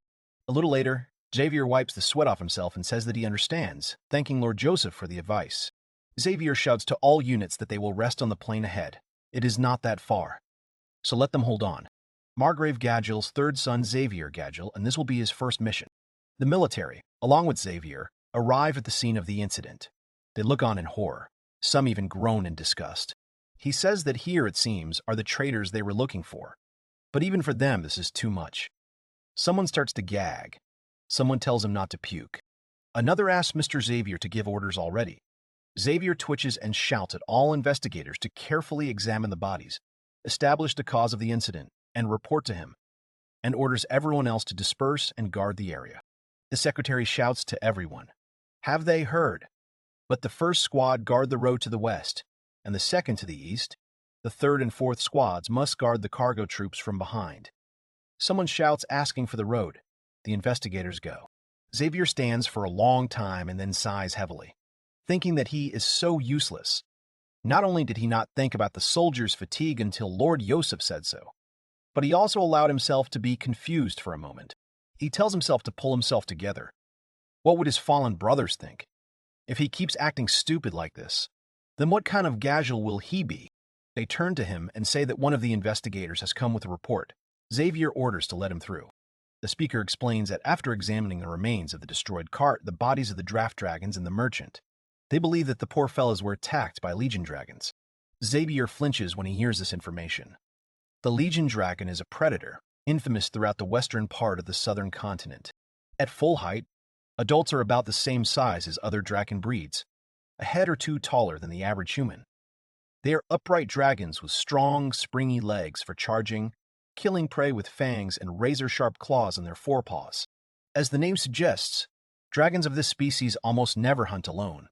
On the contrary, they overwhelm with numbers, hunt in packs, attacking both people and livestock, often destroying villages in remote areas. Xavier thinks about the legion dragons and asks the speaker if he is sure. He says he is sure. He says he is sure, so there is no doubt about it. The remains of the traitors were too decomposed for further inspection. But fortunately, the thick hides of draft dragons do not rot so easily. So they were able to recognize the marks of the teeth and claws of the legion dragons on them. Xavier says that it is clear to him, then there is no doubt about it. But shouldn't the salt merchants have taken quite a lot of strong guards with them on the journey? So how could they lose to a common flock of legion dragons? The speaker tells him that a strong enough leader can gather around him more individuals than they can even imagine. There are records of cases where packs with a large leader numbered from 20 to 30 legionary dragons, and if you take into account that the leaders of large packs are usually quite smart and cunning, Xavier says it's clear to him. It looks like they fought about that many dragons. He thinks that even skilled guards wouldn't save them from that many legion dragons. The speaker tells Xavier he's wrong. 20 or 30 legionary dragons is the minimum. The speaker fears that there are more than 50 of them in the flock they are about to fight. Xavier asks in horror, "Is it really that much? Are they laughing? Why did they decide that?" The speaker says, "To look at the corpses of draft dragons that pulled the carts of salt merchants. Not all of them, but some of them have their backs gnawed. The fact is that the meat of the back is quite tough. Predatory dragons usually do not eat it, as Xavier sees it. Even though there were plenty of people and draft dragons here, some of the dragons had their backs gnawed off. This means that the flock was so large that even all these people with draft dragons were not enough to satisfy them." This is the conclusion of the speaker. Xavier begins to think and get nervous. They move on and take a break by the fire. The fire is burning, Xavier is sitting, and behind him are numerous soldiers. 50 legion dragons. Even if they don't fail miserably, they will lose quite a lot of people. One way or another. There are only two ways left, Xavier thinks about. Either he prioritizes his own achievements at the cost of the death of valuable soldiers, or he saves the lives of soldiers, giving up on military glory, and asks the royal guard for reinforcements. He knows that the lives of the soldiers who swore allegiance to the Gadgel family are truly important. However, if he, the heir to the Gadgel family, cannot gain recognition, it will reflect poorly on him in the future when the time comes to rule the territory. He ponders whether he should choose his own merits or saving the lives of soldiers. Xavier sees the speaker, who is thinking nervously and hard. Xavier asks him, "What is the matter?" He twitches, comes up and says with excitement that he has something to report to him. Xavier orders him to speak. The speaker says that there is some kind of bad smell from all of this. At first he thought that it was just an accident. How could the wheels and axles of 3 dragon carts break at the same time? Xavier suggests that they were probably damaged in the heat of battle, which is not uncommon. The reporter says they found precise bite and claw marks on each cart, as if they knew where they were hitting. He believes they can no longer dismiss it as a coincidence. Xavier asks if he really means that they cut off the trader's legs on purpose. Another says that it is quite possible. They still haven't found a single dead Legion dragon in the area, which means that the merchant's guards weren't able to beat any of the attackers. Xavier asks Lord Joseph to stop joking. Even if their guards were weaker than their army, they should have killed at least one. However, the road here is quite narrow, while the forest on both sides of it is quite empty. If an organized flock of legionary dragons were to squeeze them into a vice in this area, Xavier asks him if he really means to say that they are that smart. Then someone runs and shouts that something has appeared in the sky to the northeast. It is a flying dragon. A light dragon flies in the sky. Everyone looks on in horror. Xavier asks why of all places a flying dragon appeared here. Lord Joseph calls for all units to form a platoon and form an anti-air formation, and for the archers to ready their arrows and await his signal. Everyone takes a defensive position. Archers prepare their weapons and shoot arrows upward. Others stand with spears. Xavier stands behind the shield and muses out loud that giant flying dragons should hunt in open clearings. But what is he doing above such a dense forest? They are watching him closely and say that his movements indicate that this is not his hunting grounds, and that he is probably just flying to the nearest clearing. The dragon flies past them and flies away. Everyone breathes a sigh of relief. One of the guards says that he gave him a real scare. Suddenly, Legion dragons jump on them from behind. No one expected this. Everyone is hit and panicking. They started attacking the soldiers. Xavier wonders if they caught them off guard while they were distracted by the flying dragon above. Could their pack leader really be that smart that he took the appearance of a flying dragon into account when planning his hunt? He understands that he must do something and quickly, but he doesn't know what exactly. Xavier turns around in fear and hears him say that there is no need to rush. Let him not forget that he is accompanied by Margrave's mighty army, even if he was ambushed. As long as they remember what they learned in training, they will remain alive. Xavier smiles and then gives the order to all troops to hold back the enemy. The shield bearers should raise their shields towards the forest. Let the spearmen attack back from behind the defenders, and let the archers shoot from the center of the formation. Arrows fly towards the dragons. They squeal and leave. Xavier shouts that they are retreating. He asks Lord Joseph how many of their men were wounded. He tells him that only one was mortally wounded. Also, 5 were wounded in the ambush. They won't be able to fight anymore, but they are not in any particular danger. Xavier says that the defensive formation seems to have changed. It seems that they are now at a dead end. Arrows fly towards the forest. Dragons run away. Xavier says that at this rate they will achieve nothing. It seems they have no choice but to enter the forest. Lord Joseph fears he cannot agree with him. They were not prepared to fight such an organized flock of legionary dragons. He says that breaking into their territory under the current conditions means saying goodbye to their lives. Xavier says that it is clear to him, but at this rate they will achieve nothing. Moreover, they may not have enough arrows. Lord Joseph says not to worry. They are not the only ones who are annoyed by this whole situation, because if the draw lasts longer, then one dragon comes out of the forest and attacks, he shoots an arrow straight into the dragon's face, and he falls. Lord Joseph is sure that they will be the first to make a mistake. After all, they are only Legion dragons. No matter how cunning their leader, their soldiers are just animals that follow their instincts. They will not be able to obey the command to stand for long. Xavier happily tells Joseph that it worked perfectly. He shouts that it is time to deal with the impatient dragons. He orders all the soldiers not to break formation, to continue to counterattack them one by one. Xavier sees the corpses of the Legion dragons and thinks that this is good. Let them continue in the same spirit if they continue to fight them off. Then they hear a terrible roar and turn around in horror. In the middle of the dense village, a large dragon specimen can be seen glaring at them. Xavier looks on in complete horror and says in a trembling voice that it is huge. Here, he does not finish speaking, as a roaring dragon flies towards them with an attack. However, at some point the dragon leaves. Silence falls. The soldiers stand tensely in formation and wonder if they have retreated.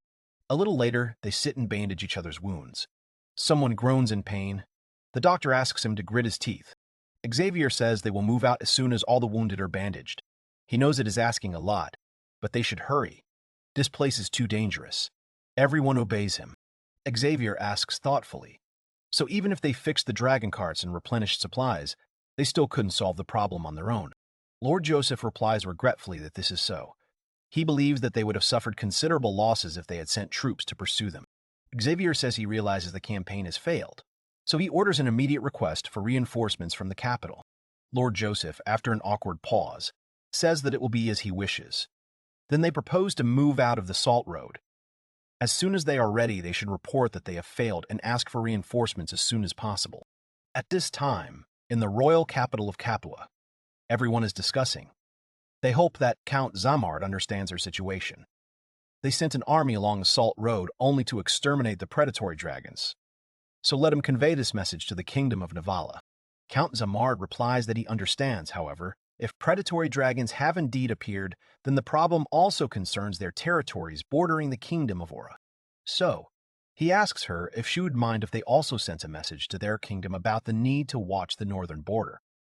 Aura calmly replies, which of course they wouldn't mind, although she was willing to bet they'd rather keep an eye on their army than on predatory dragons. Moreno first asks to be allowed to express his joy that both countries were able to come to an agreement without unnecessary misunderstandings. The thoughtfulness of Queen Capua and the wisdom of Count Zamard had previously been highly commendable. Count Zamard thanks him and tells Moreno that he is flattered. Even if it was an after-the-fact approval, the fact that Her Majesty appointed someone from the Dual Kingdom to be a witness clearly shows her consideration for the bordering kingdoms. Moreno remembers and tells Aura, the commands in this kingdom are transmitted terribly slowly. Is it possible that Her Majesty actually used her magic? Aura replies that it was a serious matter after all, so he had no choice but to send messengers with his magic. Moreno says that it is clear to him that since Her Majesty has indeed used her magic, then she does not want to turn her magic into a magic item for greater practicality. Aura looks askance and thinks that this is his proposal again, no matter how tempting it is. She is afraid that she will have to refuse. First of all, she had to stay in the Dual Kingdom for years in order to create this magical item. She smirks and asks if he's suggesting she leave the throne empty. He replies that of course not. Besides, it wouldn't be a problem.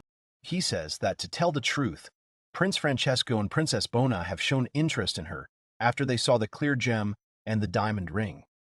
So if she doesn't mind, they hope that they both can visit the kingdom of Capua. Everyone is shocked by this statement. Prince Consort Zenjiro is bathing and thinking out loud. He doesn't quite understand. But is it really that unusual, he means, for the royal family of Shiroa to leave their kingdom? Aura says that it is true. Everyone knows that in the dual kingdom of Shiroa and Jilbel, foreign visits are usually made by the Jilbel papal family. It is a rare thing for them to personally visit another kingdom. Taking this into account, they most likely have another motive for visiting. I am willing to bet that their current target is most likely his marbles. To be fair, after their meeting, she received several letters from Princess Isabella hinting at their interest in purchasing the remaining stones. She had assumed so, but it seemed that these balls were indeed necessary for their charm magic. Prince Consort Zenjiro sighs when talking about the glasses. Then he leaves the negotiations about them to her anyway. He is curious about what these people from the royal family of Shiroa are like. He turns to Aura and asks if she knows anything about them. She replies that it's not like she said that the Shiroa royal family almost never leaves their kingdom. There's much less information about them than other royal families. All she knows is their lineage, their age, and what she believes to be some rather dubious rumors about them. Prince Consort Zenjiro asks about their age, and Aura says that she should tell him their age first. If she remembers correctly, Prince Francesco is 24 years old, while Princess Bona is 16. Prince Francesco is also a direct descendant and grandson of the current king. Moreover, he is the firstborn of the first crown prince, so he will almost certainly become the next king. Prince Consort Zenjiro asks in surprise if she means that he is the future king of the Dual Kingdom. Aura shakes his head and replies that it is not so. At least officially, he has no rights to the throne at the moment. Prince Consort Zenjiro wonders how this is possible, but this same prince is already 24 years old. Aura adds that it's quite strange when you think about it. She could understand if Prince Francesco couldn't wield any bloodline magic. But the problem is that he is one of the most talented among them, even among the royal family. So that option is out. So the only possible logical reason why he can't inherit the throne is most likely because of this prince's behavior. Prince Consort Zenjiro is shocked by this information and says that it lowers his expectations a bit. Aura says with a laugh that she completely agrees with him. Prince Consort Zenjiro asks what about the other one. She says that if she remembers correctly, Princess Bona is 25th or 26th in line to the throne. Although she has royal blood, she is not a direct descendant, so the princess does not have much influence. They do not see value in her. Prince Consort Zenjiro says that he understands, roughly speaking. She is only called a princess. Aura says that's why she will be so troublesome. She asks, he understands what she means, right? Prince Consort Zenjiro laughs awkwardly and asks if she thinks they haven't given up on him yet. She replies that she doubts they will do anything stupid, but she is afraid that they might still try, because they have nothing to lose anyway. So let him keep it in mind. Prince Consort Zenjiro replies that he understands her, but either way, it will probably turn out to be quite a problem. A little later at the table, Aura takes a sip of water, exhales, and says that, come to think of it, the soap and shampoo he brought is almost gone. Prince Consort Zenjiro says that unfortunately, this is true. He tried to recreate the soap here using lye and some vegetable oils. Unfortunately, things didn't go so smoothly. Aura says that it's as she thought, after all, just like with glass, it will be quite difficult to recreate the technology of that world. To tell you the truth, they still have a lot of soap left. But the problem is that they use a lot more shampoo than he intended, and it's very difficult to make it on this side. Prince Consort Zenjiro thinks that he seriously underestimated the amount of shampoo that the long-haired woman would require. He thought he had brought too much with him, but at this rate he doubts it will last until next year. He suddenly lets go of the glass. It falls and breaks into pieces. Prince Consort Zenjiro panics and shouts that he ruined everything, while Aura looks at him with a serious expression. Prince Consort Zenjiro says that this is really bad after all. They were never able to recreate glass in this world. He thinks that nothing can be done. He will just ask the maids to clean up here later. Aura ponders and figures that she has no plans for today anyway. She gets up from the couch. Prince Consort Zenjiro is startled. He looks at her, and she says that it's a great time. As a member of the Kapwa royal family, he has the right to know about it. Now she will show him the secret magic of the Kapwa royal family. He will have the opportunity to learn it in the future. So he must make sure that under no circumstances will he ever let others know about the existence of this magic. Aura asks him if he can promise this. He replies that he promises. Aura speaks, asks to allow her to rewind the time of this object back one day, and in exchange she gives the spirit of space and time 1,300 of her mana. Everything around is glowing and spinning near the glass. Prince Consort Zenjiro closes his eyes from the light, and when he opens it, he sees that the glass is now whole without a scratch. Prince Consort Zenjiro sits in shock and asks in a trembling voice if this was not simple repair magic, if he thinks correctly. She replies that it is. It was the secret magic of their royal family of Kapwa, reversing time. Besides, the repair magic is too different from their bloodline magic. Prince Consort Zenjiro is still sitting in shock, and Aura apologizes for disappointing him. But this magic is not as useful as he might imagine. Prince Consort Zenjiro asks what she means, and she explains that firstly, the purpose of this magic is limited to the fact that it does not contain any mana. Because of this, it is impossible to use this magic on most living organisms. Well, actually, it can be used on animals that do not have mana, like insects or small fish, for example. But she doubts that it will have any effect. She says that, of course, this magic also can't be used on magic items. In general, this magic can only be used on something that isn't a living being or a magic item, so there aren't many items that are worth the mana spent. Furthermore, the amount of mana needed for this magic depends on the size of the target and how far he wants to rewind their time. If they want to rewind it by a year or more, then there will be a need for compensation, which is borrowing some mana from themselves. Prince Consort Zenjiro approaches her abruptly. He asks, in other words, everything is fine as long as there is no mana in the object, and it is not too big. Aura sheepishly replies that it is. Prince Consort Zenjiro yells that it's cool. Then how about using it on this? He points to the equipment. She asks if she remembers correctly, because it's called an air conditioner. She says thoughtfully that it won't be as simple as reversing the glass's time earlier, suggesting that perhaps she could rewind its time back a day, until she no longer has to use magic on that day. Prince Consort Zenjiro smiles and shouts that this is great. With this, he will finally be able to install this air conditioner. He thinks to himself that this is great. He no longer has to be afraid of failure and breaking it, since he can redo it as many times as he wants. Just like he thought, magic really is amazing. A little later, Prince Consort Zenjiro is studying. He asks for a dome to appear from the tip of his finger to isolate him from his surroundings, and in exchange he grants the spirit of space and time 359 of his mana. Then magic appears. Prince Consort Zenjiro says it's good. The girl praises it and says it's good work. She says that it seems like Aura can now use the space-isolating barrier without any difficulty.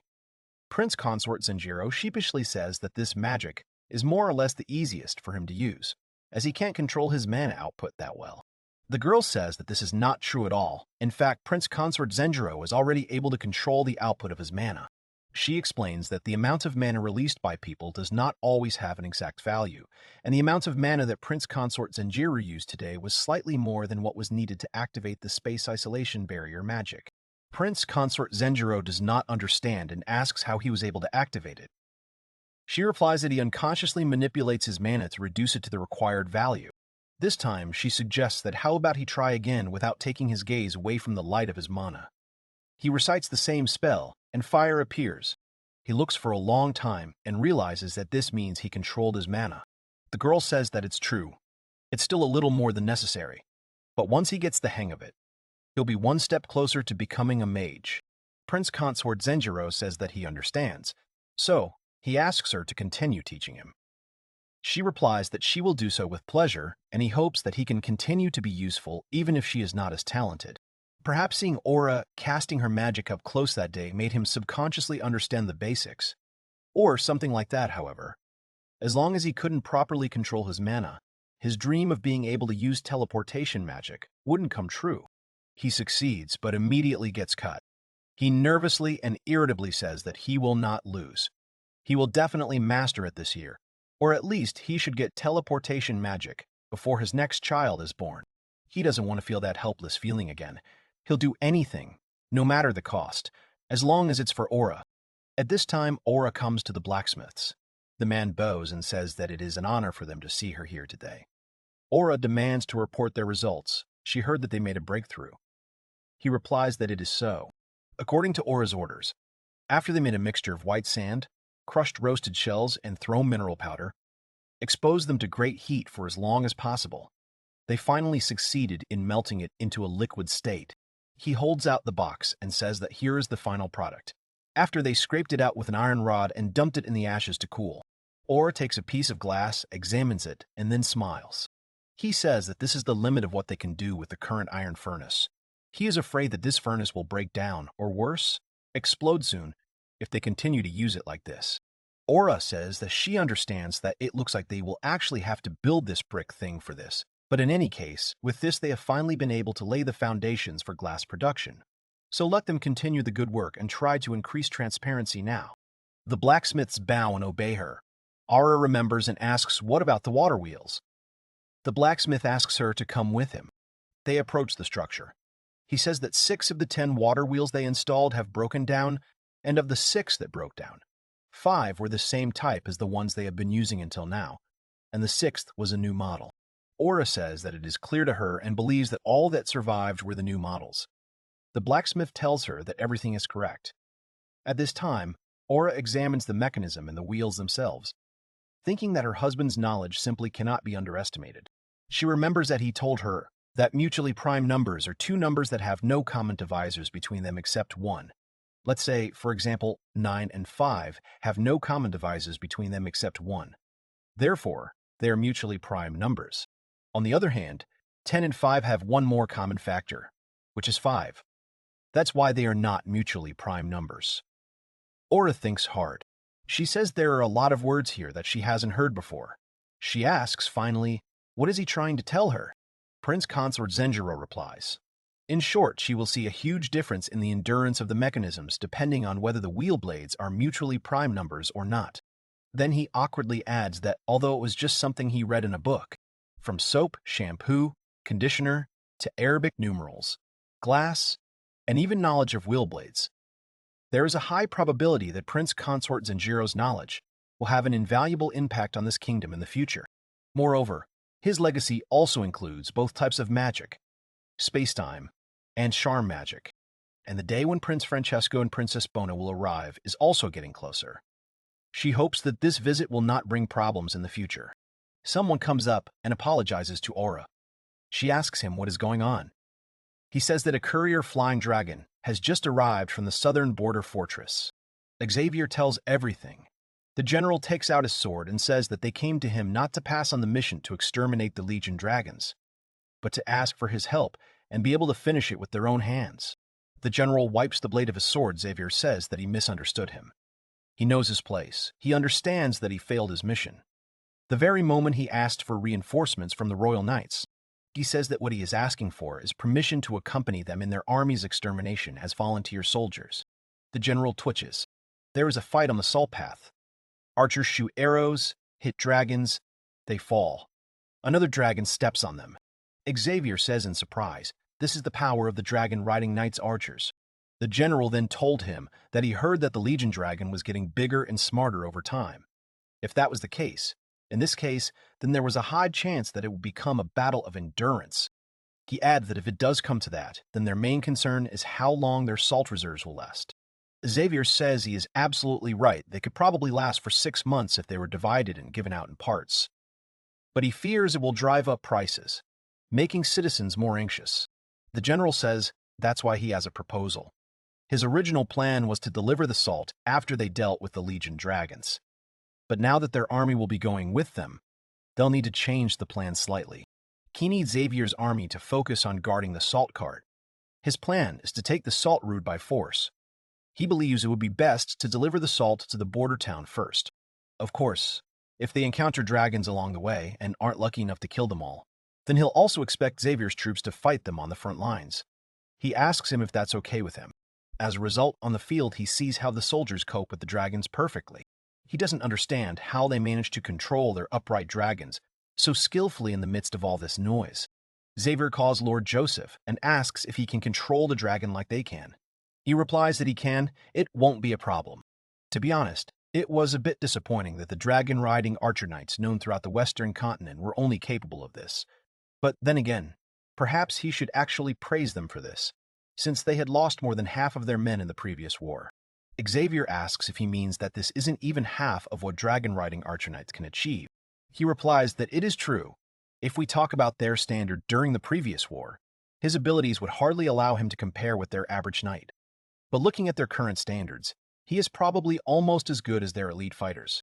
However, under the leadership of General Puworu, he believes that it is only a matter of time before they regain their former glory. The dragons flee back into the forest. Xavier asks if they are retreating. General Puworu comes up and says they will continue their journey as soon as they clear the road of corpses and regroup their formation. He asks him if that suits him. Xavier replies that it suits him. After all, this time they have no losses, and his family's personal assistant has already prepared arrows and everything necessary in the nearest village. Pujoru says if he prepared in advance for the unexpected and in case the fight dragged on, he thinks it was a wise decision. Xavier replies that he is very grateful. He asks if the giant that was mentioned has shown himself. Pujoru says that if that last roar was indeed his, then he probably became more cautious after seeing the size of their troops. Xavier agrees and says that more than likely. At this point, this clash has only made him even more vigilant. Pujoru says that it will be a problem. He agrees. There is silence. They all look into the forest. Pujoru says that for now they will wait and see. However, on the way back they will move in separate small groups, but they must make sure that they do not go so far that they do not hear the sound of the horn. Xavier asks, in other words, they're being used as bait. T replies that not really. He is using the whole army as bait. To be more precise, they are going to divide all the troops equally into small detachments to lure them out. Xavier asks to leave it to them. In the palace, Aura sits with a document and says that it is clear to her that Gijil's son failed his operation. She sighs. Fabio thinks he did a good job since he managed to get them information about the criminal who blocked the salt path. Aura says that's true. If, like the report, the enemy this time was 50 or more well-organized legion dragons, then it would be a bit too much for 100 soldiers. Aura says there is no need to tell her that. The wounds their kingdom suffered during the last war have not yet healed. Even if it is just a border town, they still cannot afford to lose half of its soldiers, even if they manage to destroy all the legion dragons. With this in mind, Margrave Gugiel's third son made a really good decision for his first campaign. Fabio says that the initiative to destroy the legion dragons has now fallen into the hands of General Pujoro. Aura sighs and says that it is hard to imagine General Pujoro being defeated by ordinary legion dragons. But the real problem here is the general himself. She fears that he will use this achievement as a crutch and aim for a higher position. On the other hand, perhaps they should be grateful for this opportunity, because it would keep him far from the capital when the prince and princess of the dual kingdom arrived. Troops are on the way. They say, praising God, that they are able to deliver the salt safe and sound and that they have not been attacked by legionary dragons on the way. Joseph tells Xavier that he is right, but the same cannot be said about their way back. However, if they do attack them, the execution of the attack will be a measure of their abilities. Xavier asks what he means. Among all the divided squads, the army has the most soldiers, but they would still never be able to defeat the reinforcement squad, which is why, if the general's squad is attacked, they can conclude that the dragons judge the strength of the humans based on their numbers. However, if they attack their detachment instead, it means that not only their numbers but also their equipment and the training of their soldiers, they are also able to include in their calculations. Xavier replies that it is clear to him. Then he suggests that they just hope that the dragon leader opposing them is not that smart. Then a whistling sound is heard from the bushes. Xavier immediately twitches and shouts to Lord Joseph that this is a signal. It looks like they have finally shown up. He shouts that General Puoro's detachment may be in danger in this direction. Dragons emerge from the bushes, and they shoot arrows. Pujoro shouts for all troops to form a circular formation. There may be many of them, but the horn has already sounded, so they should not force themselves to attack them, and focus on their own defense for the time being. They continue to fight, killing dragons one after another. They help each other, but they are wary that there are too many of them. Someone is shouting that they better get ready, or they won't survive. Puyoro believes that their worst fears have not come true. Now they know that they only look at their numbers and not their combat training before deciding to attack them. It wouldn't be a surprise if he decided to show up in a winning situation like this. Now he wonders where he might be. They continue to fight. Then one shouts to the general, Pujor, and he says that this is true from above. This is also an option. He jumps on his dragon and swings his spear. He sees this dragon walking in the thick of the forest and throws a spear at him. It hits him right in the eye and causes a terrible roar. The general lands calmly. Everyone in shock asks if he is okay. He answers that he is fine. He just asks to be more careful in the future. The general says that, in any case he found their target, he was able to slightly wound him, but he doubts that it is enough to stop him. So they should prepare to face him. Everyone obeys him. Even if he is a little smart, in the end, he is just a predatory dragon. For now, let him be blinded by anger and show himself. A dragon with a wound on its face screams and comes out of the forest, the sound of which makes the knights tense up. Pujoro says that their lady has come. They make eye contact with Pujoro and then decide to back off. Xavier's squad approaches them. Xavier asks where the Legion dragons are.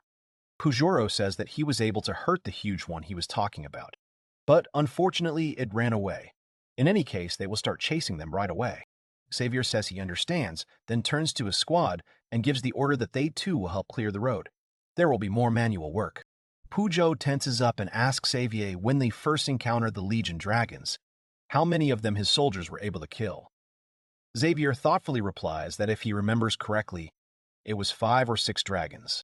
Pujoro asks suspiciously if they are absolutely certain that they were attacked by 50 dragons that time.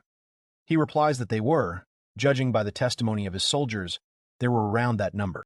Pujoro asks, then what about that time they delivered salt to the border town? Xavier guesses that there are 50 dragons that time too. He sighs in realization. Preorder says that in any case, his soldiers were able to defeat 14 that time, and the number of Legion dragons that attacked his army this time was also about 50. Xavier immediately assumes that this is possible then. Most likely the number of their enemies this time is not limited to only 50, The leader probably thought that the most suitable number for hunting is somewhere around 50. Also, among the dragons they killed, there were clearly no females or young individuals found. Avier tensely asks how many of them the general thinks there are. He answers, who knows? There could be 300 of them, or even more. And what worries him most is that in a situation where most dragons would have been consumed by anger and rushed forward, he was able to calmly make a decision and retreat, so that their enemy may be smarter and more cautious than they initially assumed. He may even decide not to show up here for a while.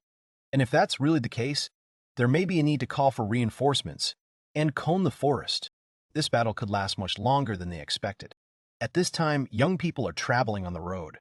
A beautiful girl addresses the Prince Francesco, who is standing in a field and stretching his hands. Francesco asks this girl Bona why she is in such a hurry. Is she really so impatient to meet Prince Consort Zenjiro? She awkwardly replies that it is true that she is waiting for her. She apologizes, but did he really change into these clothes himself? Prince Francesco replies that, of course, she knows after all.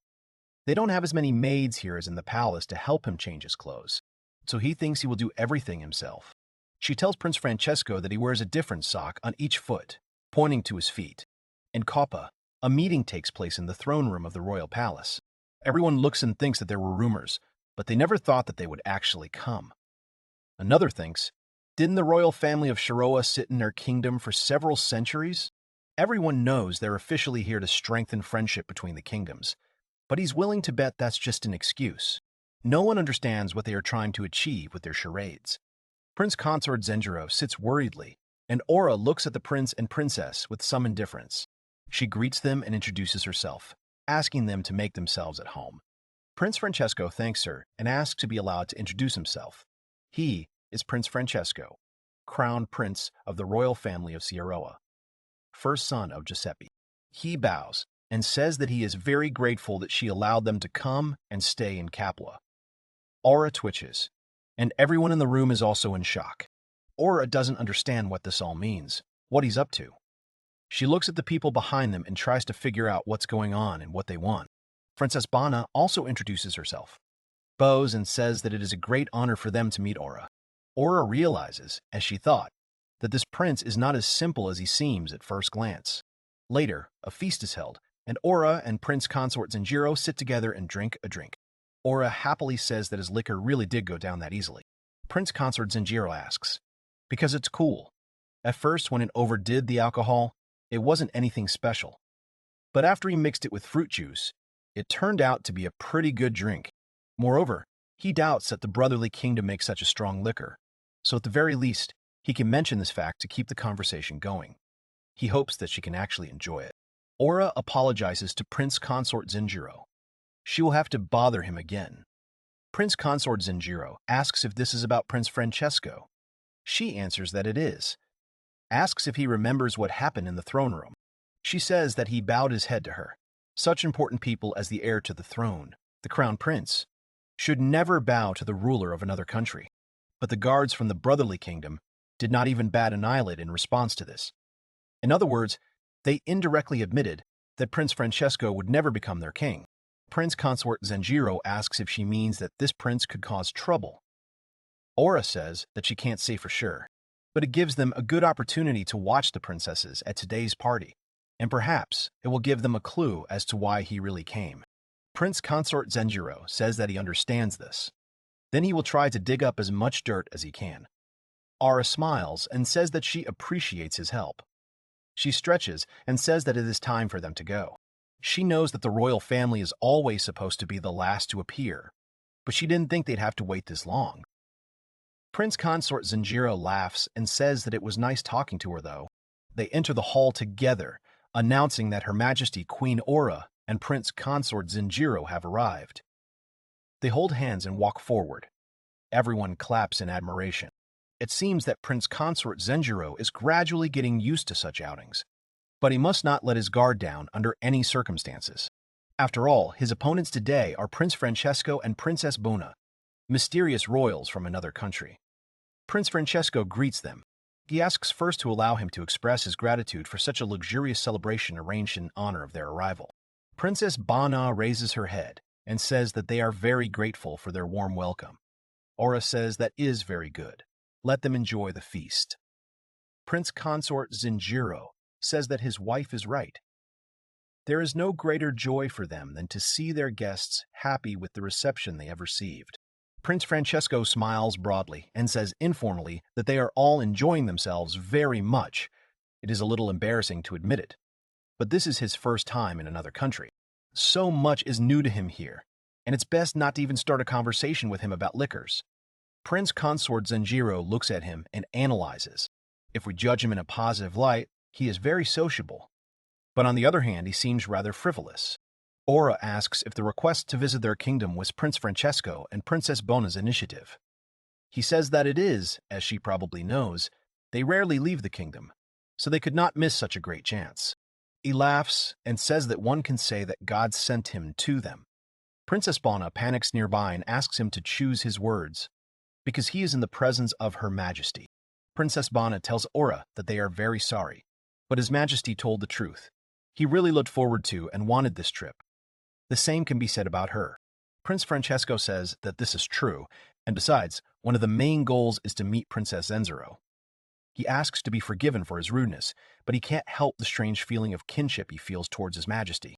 Prince Consort Zenjiro laughs awkwardly and says what an honor it is. He and his wife are also glad to have the opportunity to communicate with them. Prince Consort Zenjiro wonders what other relationship there is. He wonders what he meant by this. What is hidden under the mask of his frivolity.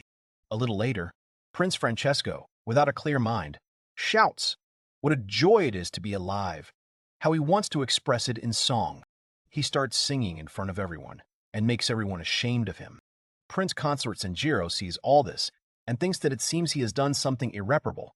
He should have warned him about the strength of the drink so that he would not drink so much. Princess Bona says with a bow that she regrets it, but the prince did not mean it out of malice. Prince Consort Zenjiro says that everything is fine. She does not need to worry. Besides, his singing didn't seem to bother anyone.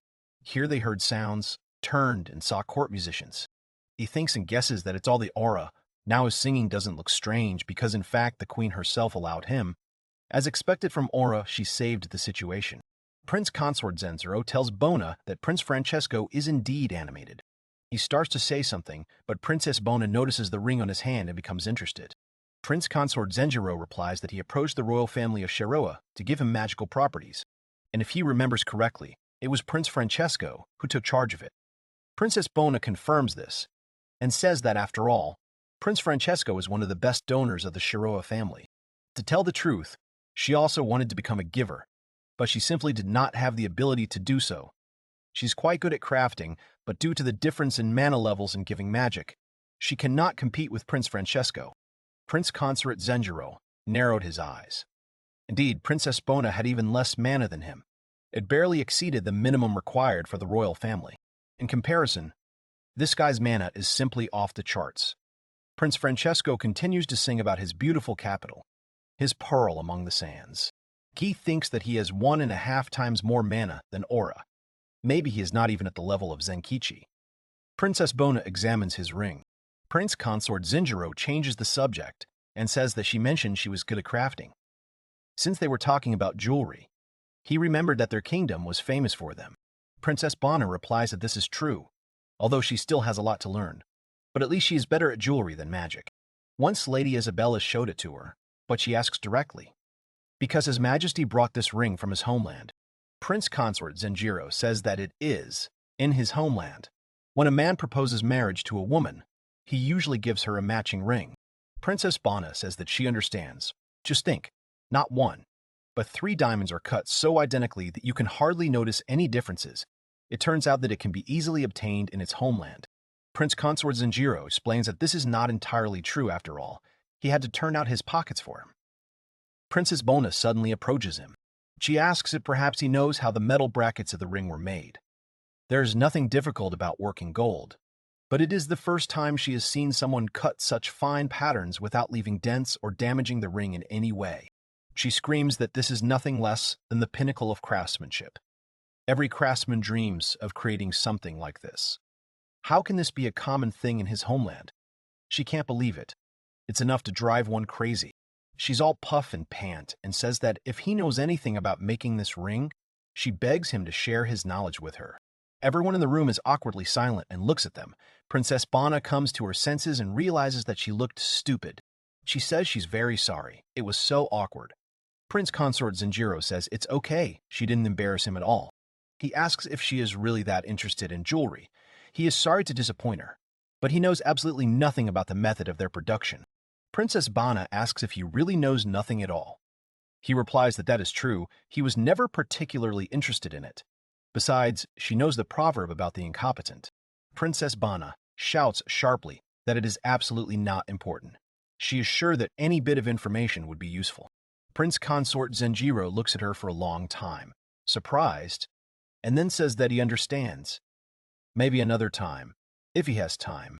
Princess Bana happily thanks him. At this time, Prince Francesco is having a blast and starts coughing, which makes everyone worry about him. Later, alone with Aura, Prince Consort Zenjiro stretches and says that it was so tiring, and he only hoped that he would have time to visit Zenjiki after the party. T laughs and says that it can't be helped. He will wake up all the wet nurses if he shows up at such an hour. Aura tells Prince Consort Zenjiro that tomorrow is an early rise, so they won't waste time. She asks him how he likes Prince Francesco and Princess Bona. Prince Consort Zenjiro asks for time to think. His first impression of Prince Francesco is that he is some kind of frivolous fool. Perhaps so. Aura smiles and says that she understands what he is talking about. However, Prince Consort Zenjiro is very surprised that he is not malicious, as such people are usually not liked in the palace. He wants to say, how could he grow up so simple-minded in such a poisonous environment? Aura says that she heard that Prince Francesco's father and mother were well brought up. Maybe it's just because they raised him with love. Prince Consort Zenjiro says that she may be right. But that begs the question of why the royal family of Sharoa would entrust such an important task as visiting another kingdom for the first time in centuries to such a frivolous fool. Aura asks, then what if they don't think this visit is as important as they might think? That's also an option. Prince Consort Zenjiro doubts that this is the case. From the looks of it, Prince Francesco is one of the most skilled blasters in the Friendly Kingdom. It would be strange to send such a talent on a long journey without a reason. Aura agrees and says that he is absolutely right. In other words, if we assume that Prince Francesco is truly sincere with them, then those who sent him here, the influential people of the Shiroa family, must have ulterior motives. Either way, if the situation is left to its own devices, they may find themselves in danger. Aura asks, then what about Princess Bona? Prince Consort Zenjiro says that she is a serious and hard-working girl. Perhaps he means that she was so tense and strained that it was pitiful to watch. Aura says suspiciously that she was talking to him quite animatedly. He laughs and says that it is true she got chatty when the hall was talking about his wedding ring. Aura understands and says that she could have guessed. The Sharo family is famous for being the best creators of magical weapons. She heard that from childhood they teach their sons to create weapons, and their daughters, jewelry. Prince Consort Zenjiro says he understands. He doesn't think it was purely a work interest, more like a genuine passion. Prince Consort Zenjiro says with a smile that he promised to talk to her about the ring another time. Aura immediately tenses up and tells Prince Consort Zenjiro that he miscalculated. She asks him not to throw words around so carelessly in the future. He apologizes, even though she doesn't have such a high position. She's still a princess of another country. He just didn't have time to find the words. He spoke first, and then thought, well, they haven't even agreed on when they'll meet. So when the issue comes down to it, he can just pretend like nothing happened. Aura is thinking, it's not even about the promise itself. When everyone is tipsy, verbal promises mean nothing. The thing is, this is the first time her husband has said such a thing without thinking. She means that even Madame Octavia and Lady Fatima had a hard time breaking through Prince Consort Zenjiro's defenses, and this Princess Bona managed to get a promise from him already during their first meeting. She thinks, maybe they really are right for each other. She hopes that she just made it all up out of jealousy. She lets him go and says that they won't talk about it anymore. She asks him to just not do it again. Prince Consort Zenjiro also replies with a smile that he has learned it. He asks if today is over then. She says it is. He holds out his hand. She gives him hers, and they just stand there. Aura asks if something is wrong. He says that nothing is wrong, but he remembered something about how in the movies after the wedding, They carry you to bed in their arms, and he wanted that too. Aura says that she understands him. Then he can rely on her. She may have weakened a little lately, but with a little training she is sure that she can carry him to bed in her arms. He imagines her carrying him in her arms and explaining it to her. She wonders if it's really the other way around. It's embarrassing. They talk for a while, and then fall asleep. The man introduces to Prince Francesco that these are their latest models using their latest buttons, and if he wishes, they can immediately make one in his size from this fabric. Prince Francesco thinks about these new 4-hole buttons. How intriguing. Although such clothes are part of the northern fashion, they are completely different from what they have in their kingdom. As he thought, this kingdom is very interesting. Prince Consort Zenjiro says during the conversation that he understands. He is extremely pleased to hear that Prince Francesco has settled in well here. He says that everything is so. The climate and food here are not so different from his kingdom. But the local fashion and culture simply blew his mind. In order to keep the royal company, he needs someone of the same circle. However, at the moment in this country, they only have 2 adults of royal blood, who are of the same status as Prince Francesco. One of them is Aura, who is busier than all the others and cannot leave her duties as queen, which leaves them today with only one other solution: them as Prince Consort, to negotiate with Prince Francesco. Prince Consort Zenjiro says that he heard that he really liked the drink they provided during the celebration that evening. He asks how about this, if he would like a bottle as a gift. Prince Francesco happily asks if he is telling the truth. Prince Consort Zenjiro replies that of course it is. He asks Fabio to bring her here. Fabio bows and says that it will be done, then leaves. Prince Francesco says how wonderful this is. He thanks Prince Consort Zenjiro. He proudly says that he had never drunk anything like it before, and he simply could not forget about it from the first sip he took then. He considers himself a good sommelier, but this drink was simply incomparable. Prince Consort Zenjiro thinks to himself that he really likes the talk. He says he's glad he liked it. Fabio comes and says he brought it. Prince Consort Zenjiro says it's a good job and opens the bag. He puts a bottle in front of him. Everyone looks on in shock. Prince Consort Zenjiro thinks to himself that this is good as long as everything goes according to their plan. They knew that although the people of the Dual Kingdom showed great interest in the marbles, they were rather indifferent to the beads. So how would they react if they showed them a glass bottle? Depending on their reaction, they may get a hint today about the secret behind their interest in glass marbles. Prince Francesco stands up abruptly and shouts that this is amazing. He asks what in the world this bottle is made of. Prince Consort Zenjiro awkwardly remains silent and looks at him. Prince Francesco ponders. She is much more transparent than crystal. He has never seen anything of such perfect purity and elaborate form before. As he thought, this kingdom is very interesting. Prince Consort Zenjiro thinks that this is not good.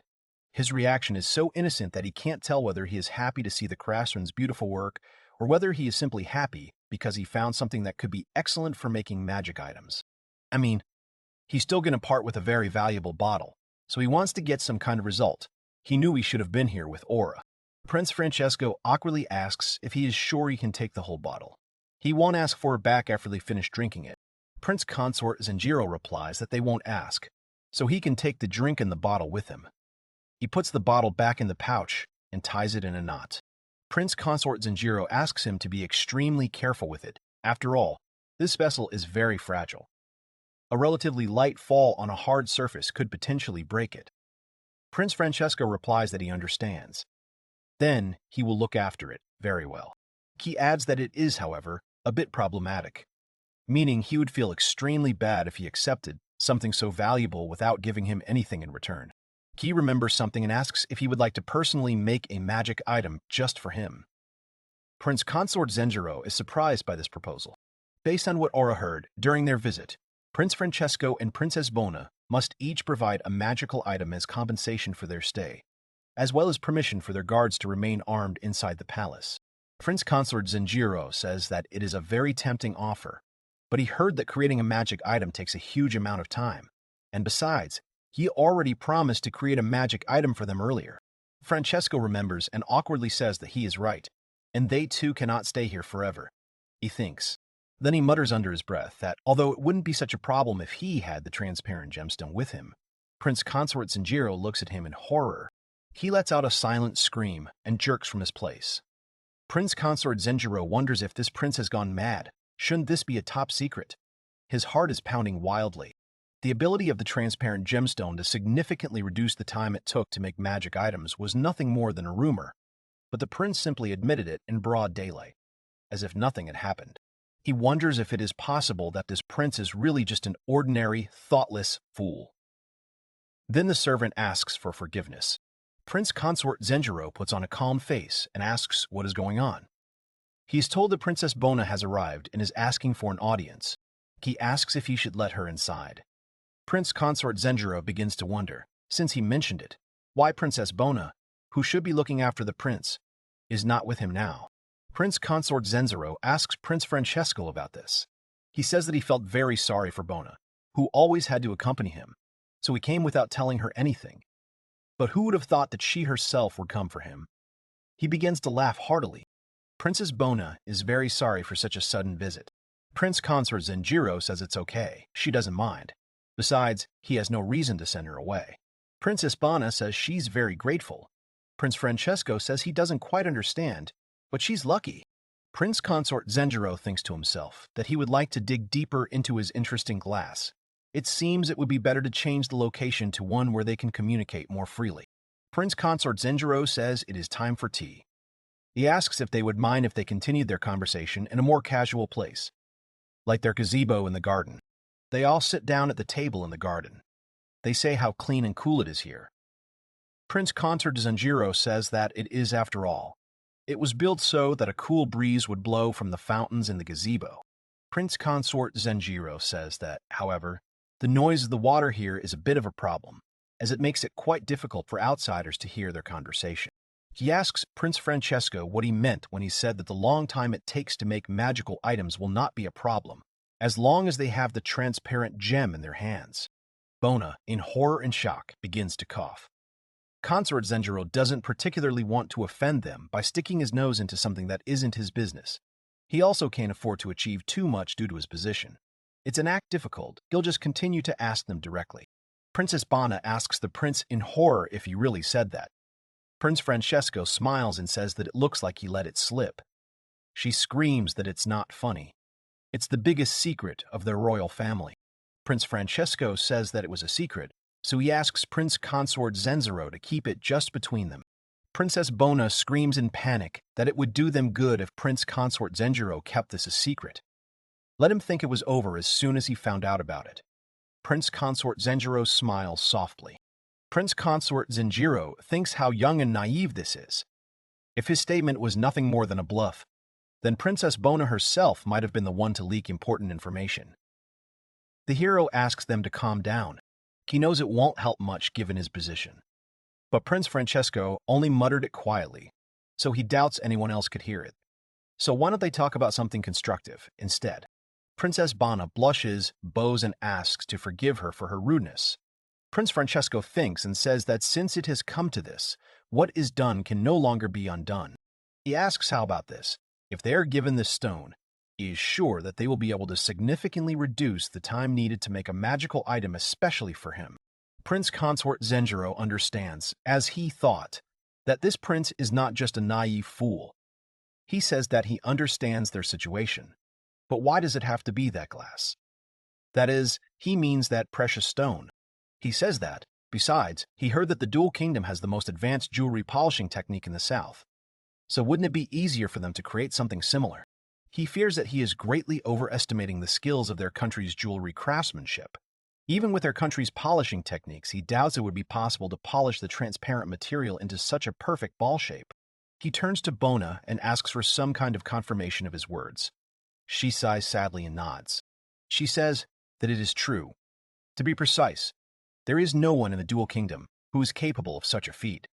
Princess Bona heard that in the past there were several master craftsmen who were skilled enough to create similar ball-shaped crystals.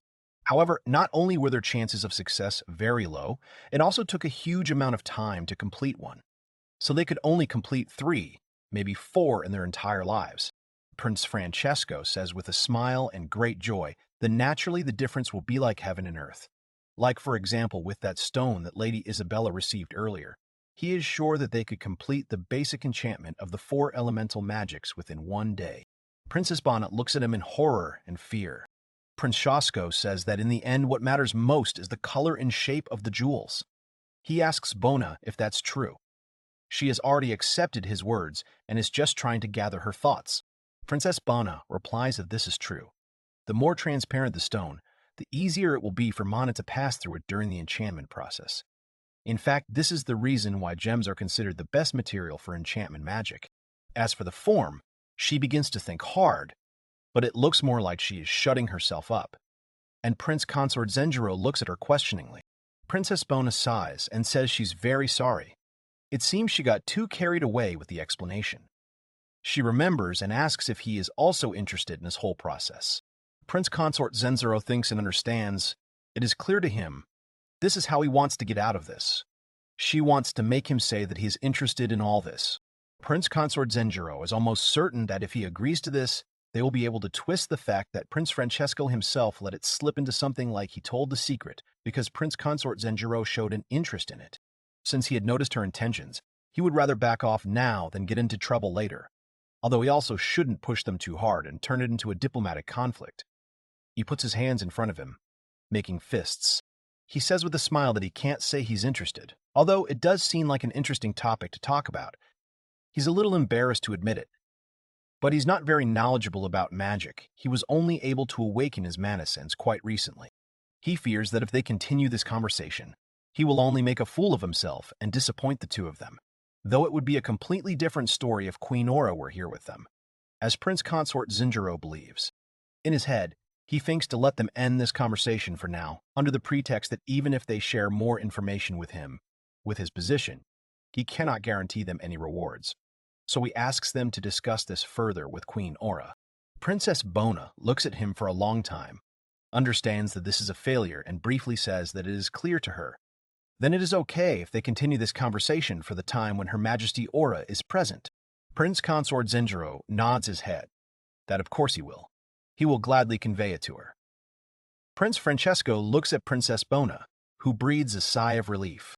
In any case, with this, he was able to confirm that the glass ball is capable of reducing the time needed to make magical items.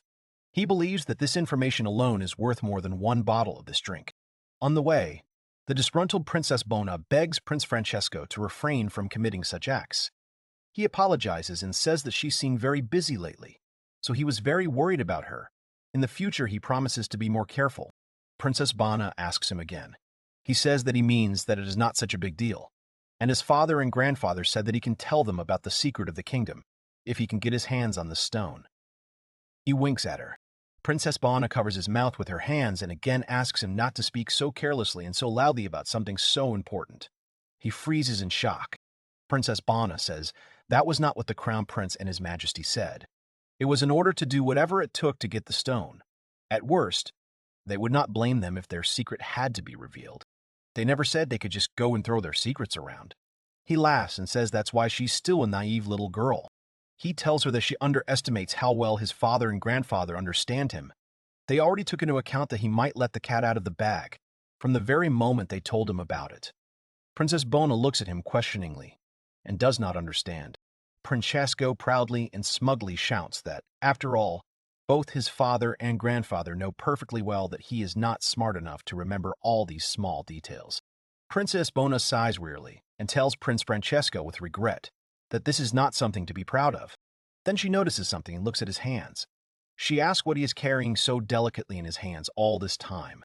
Francesco opens it and says it's a gift from Prince Consort Zenjiro. He bets it'll definitely sweep her off her feet. At this time, Prince Consort Zenjiro is sitting at the table with Fabio standing next to him.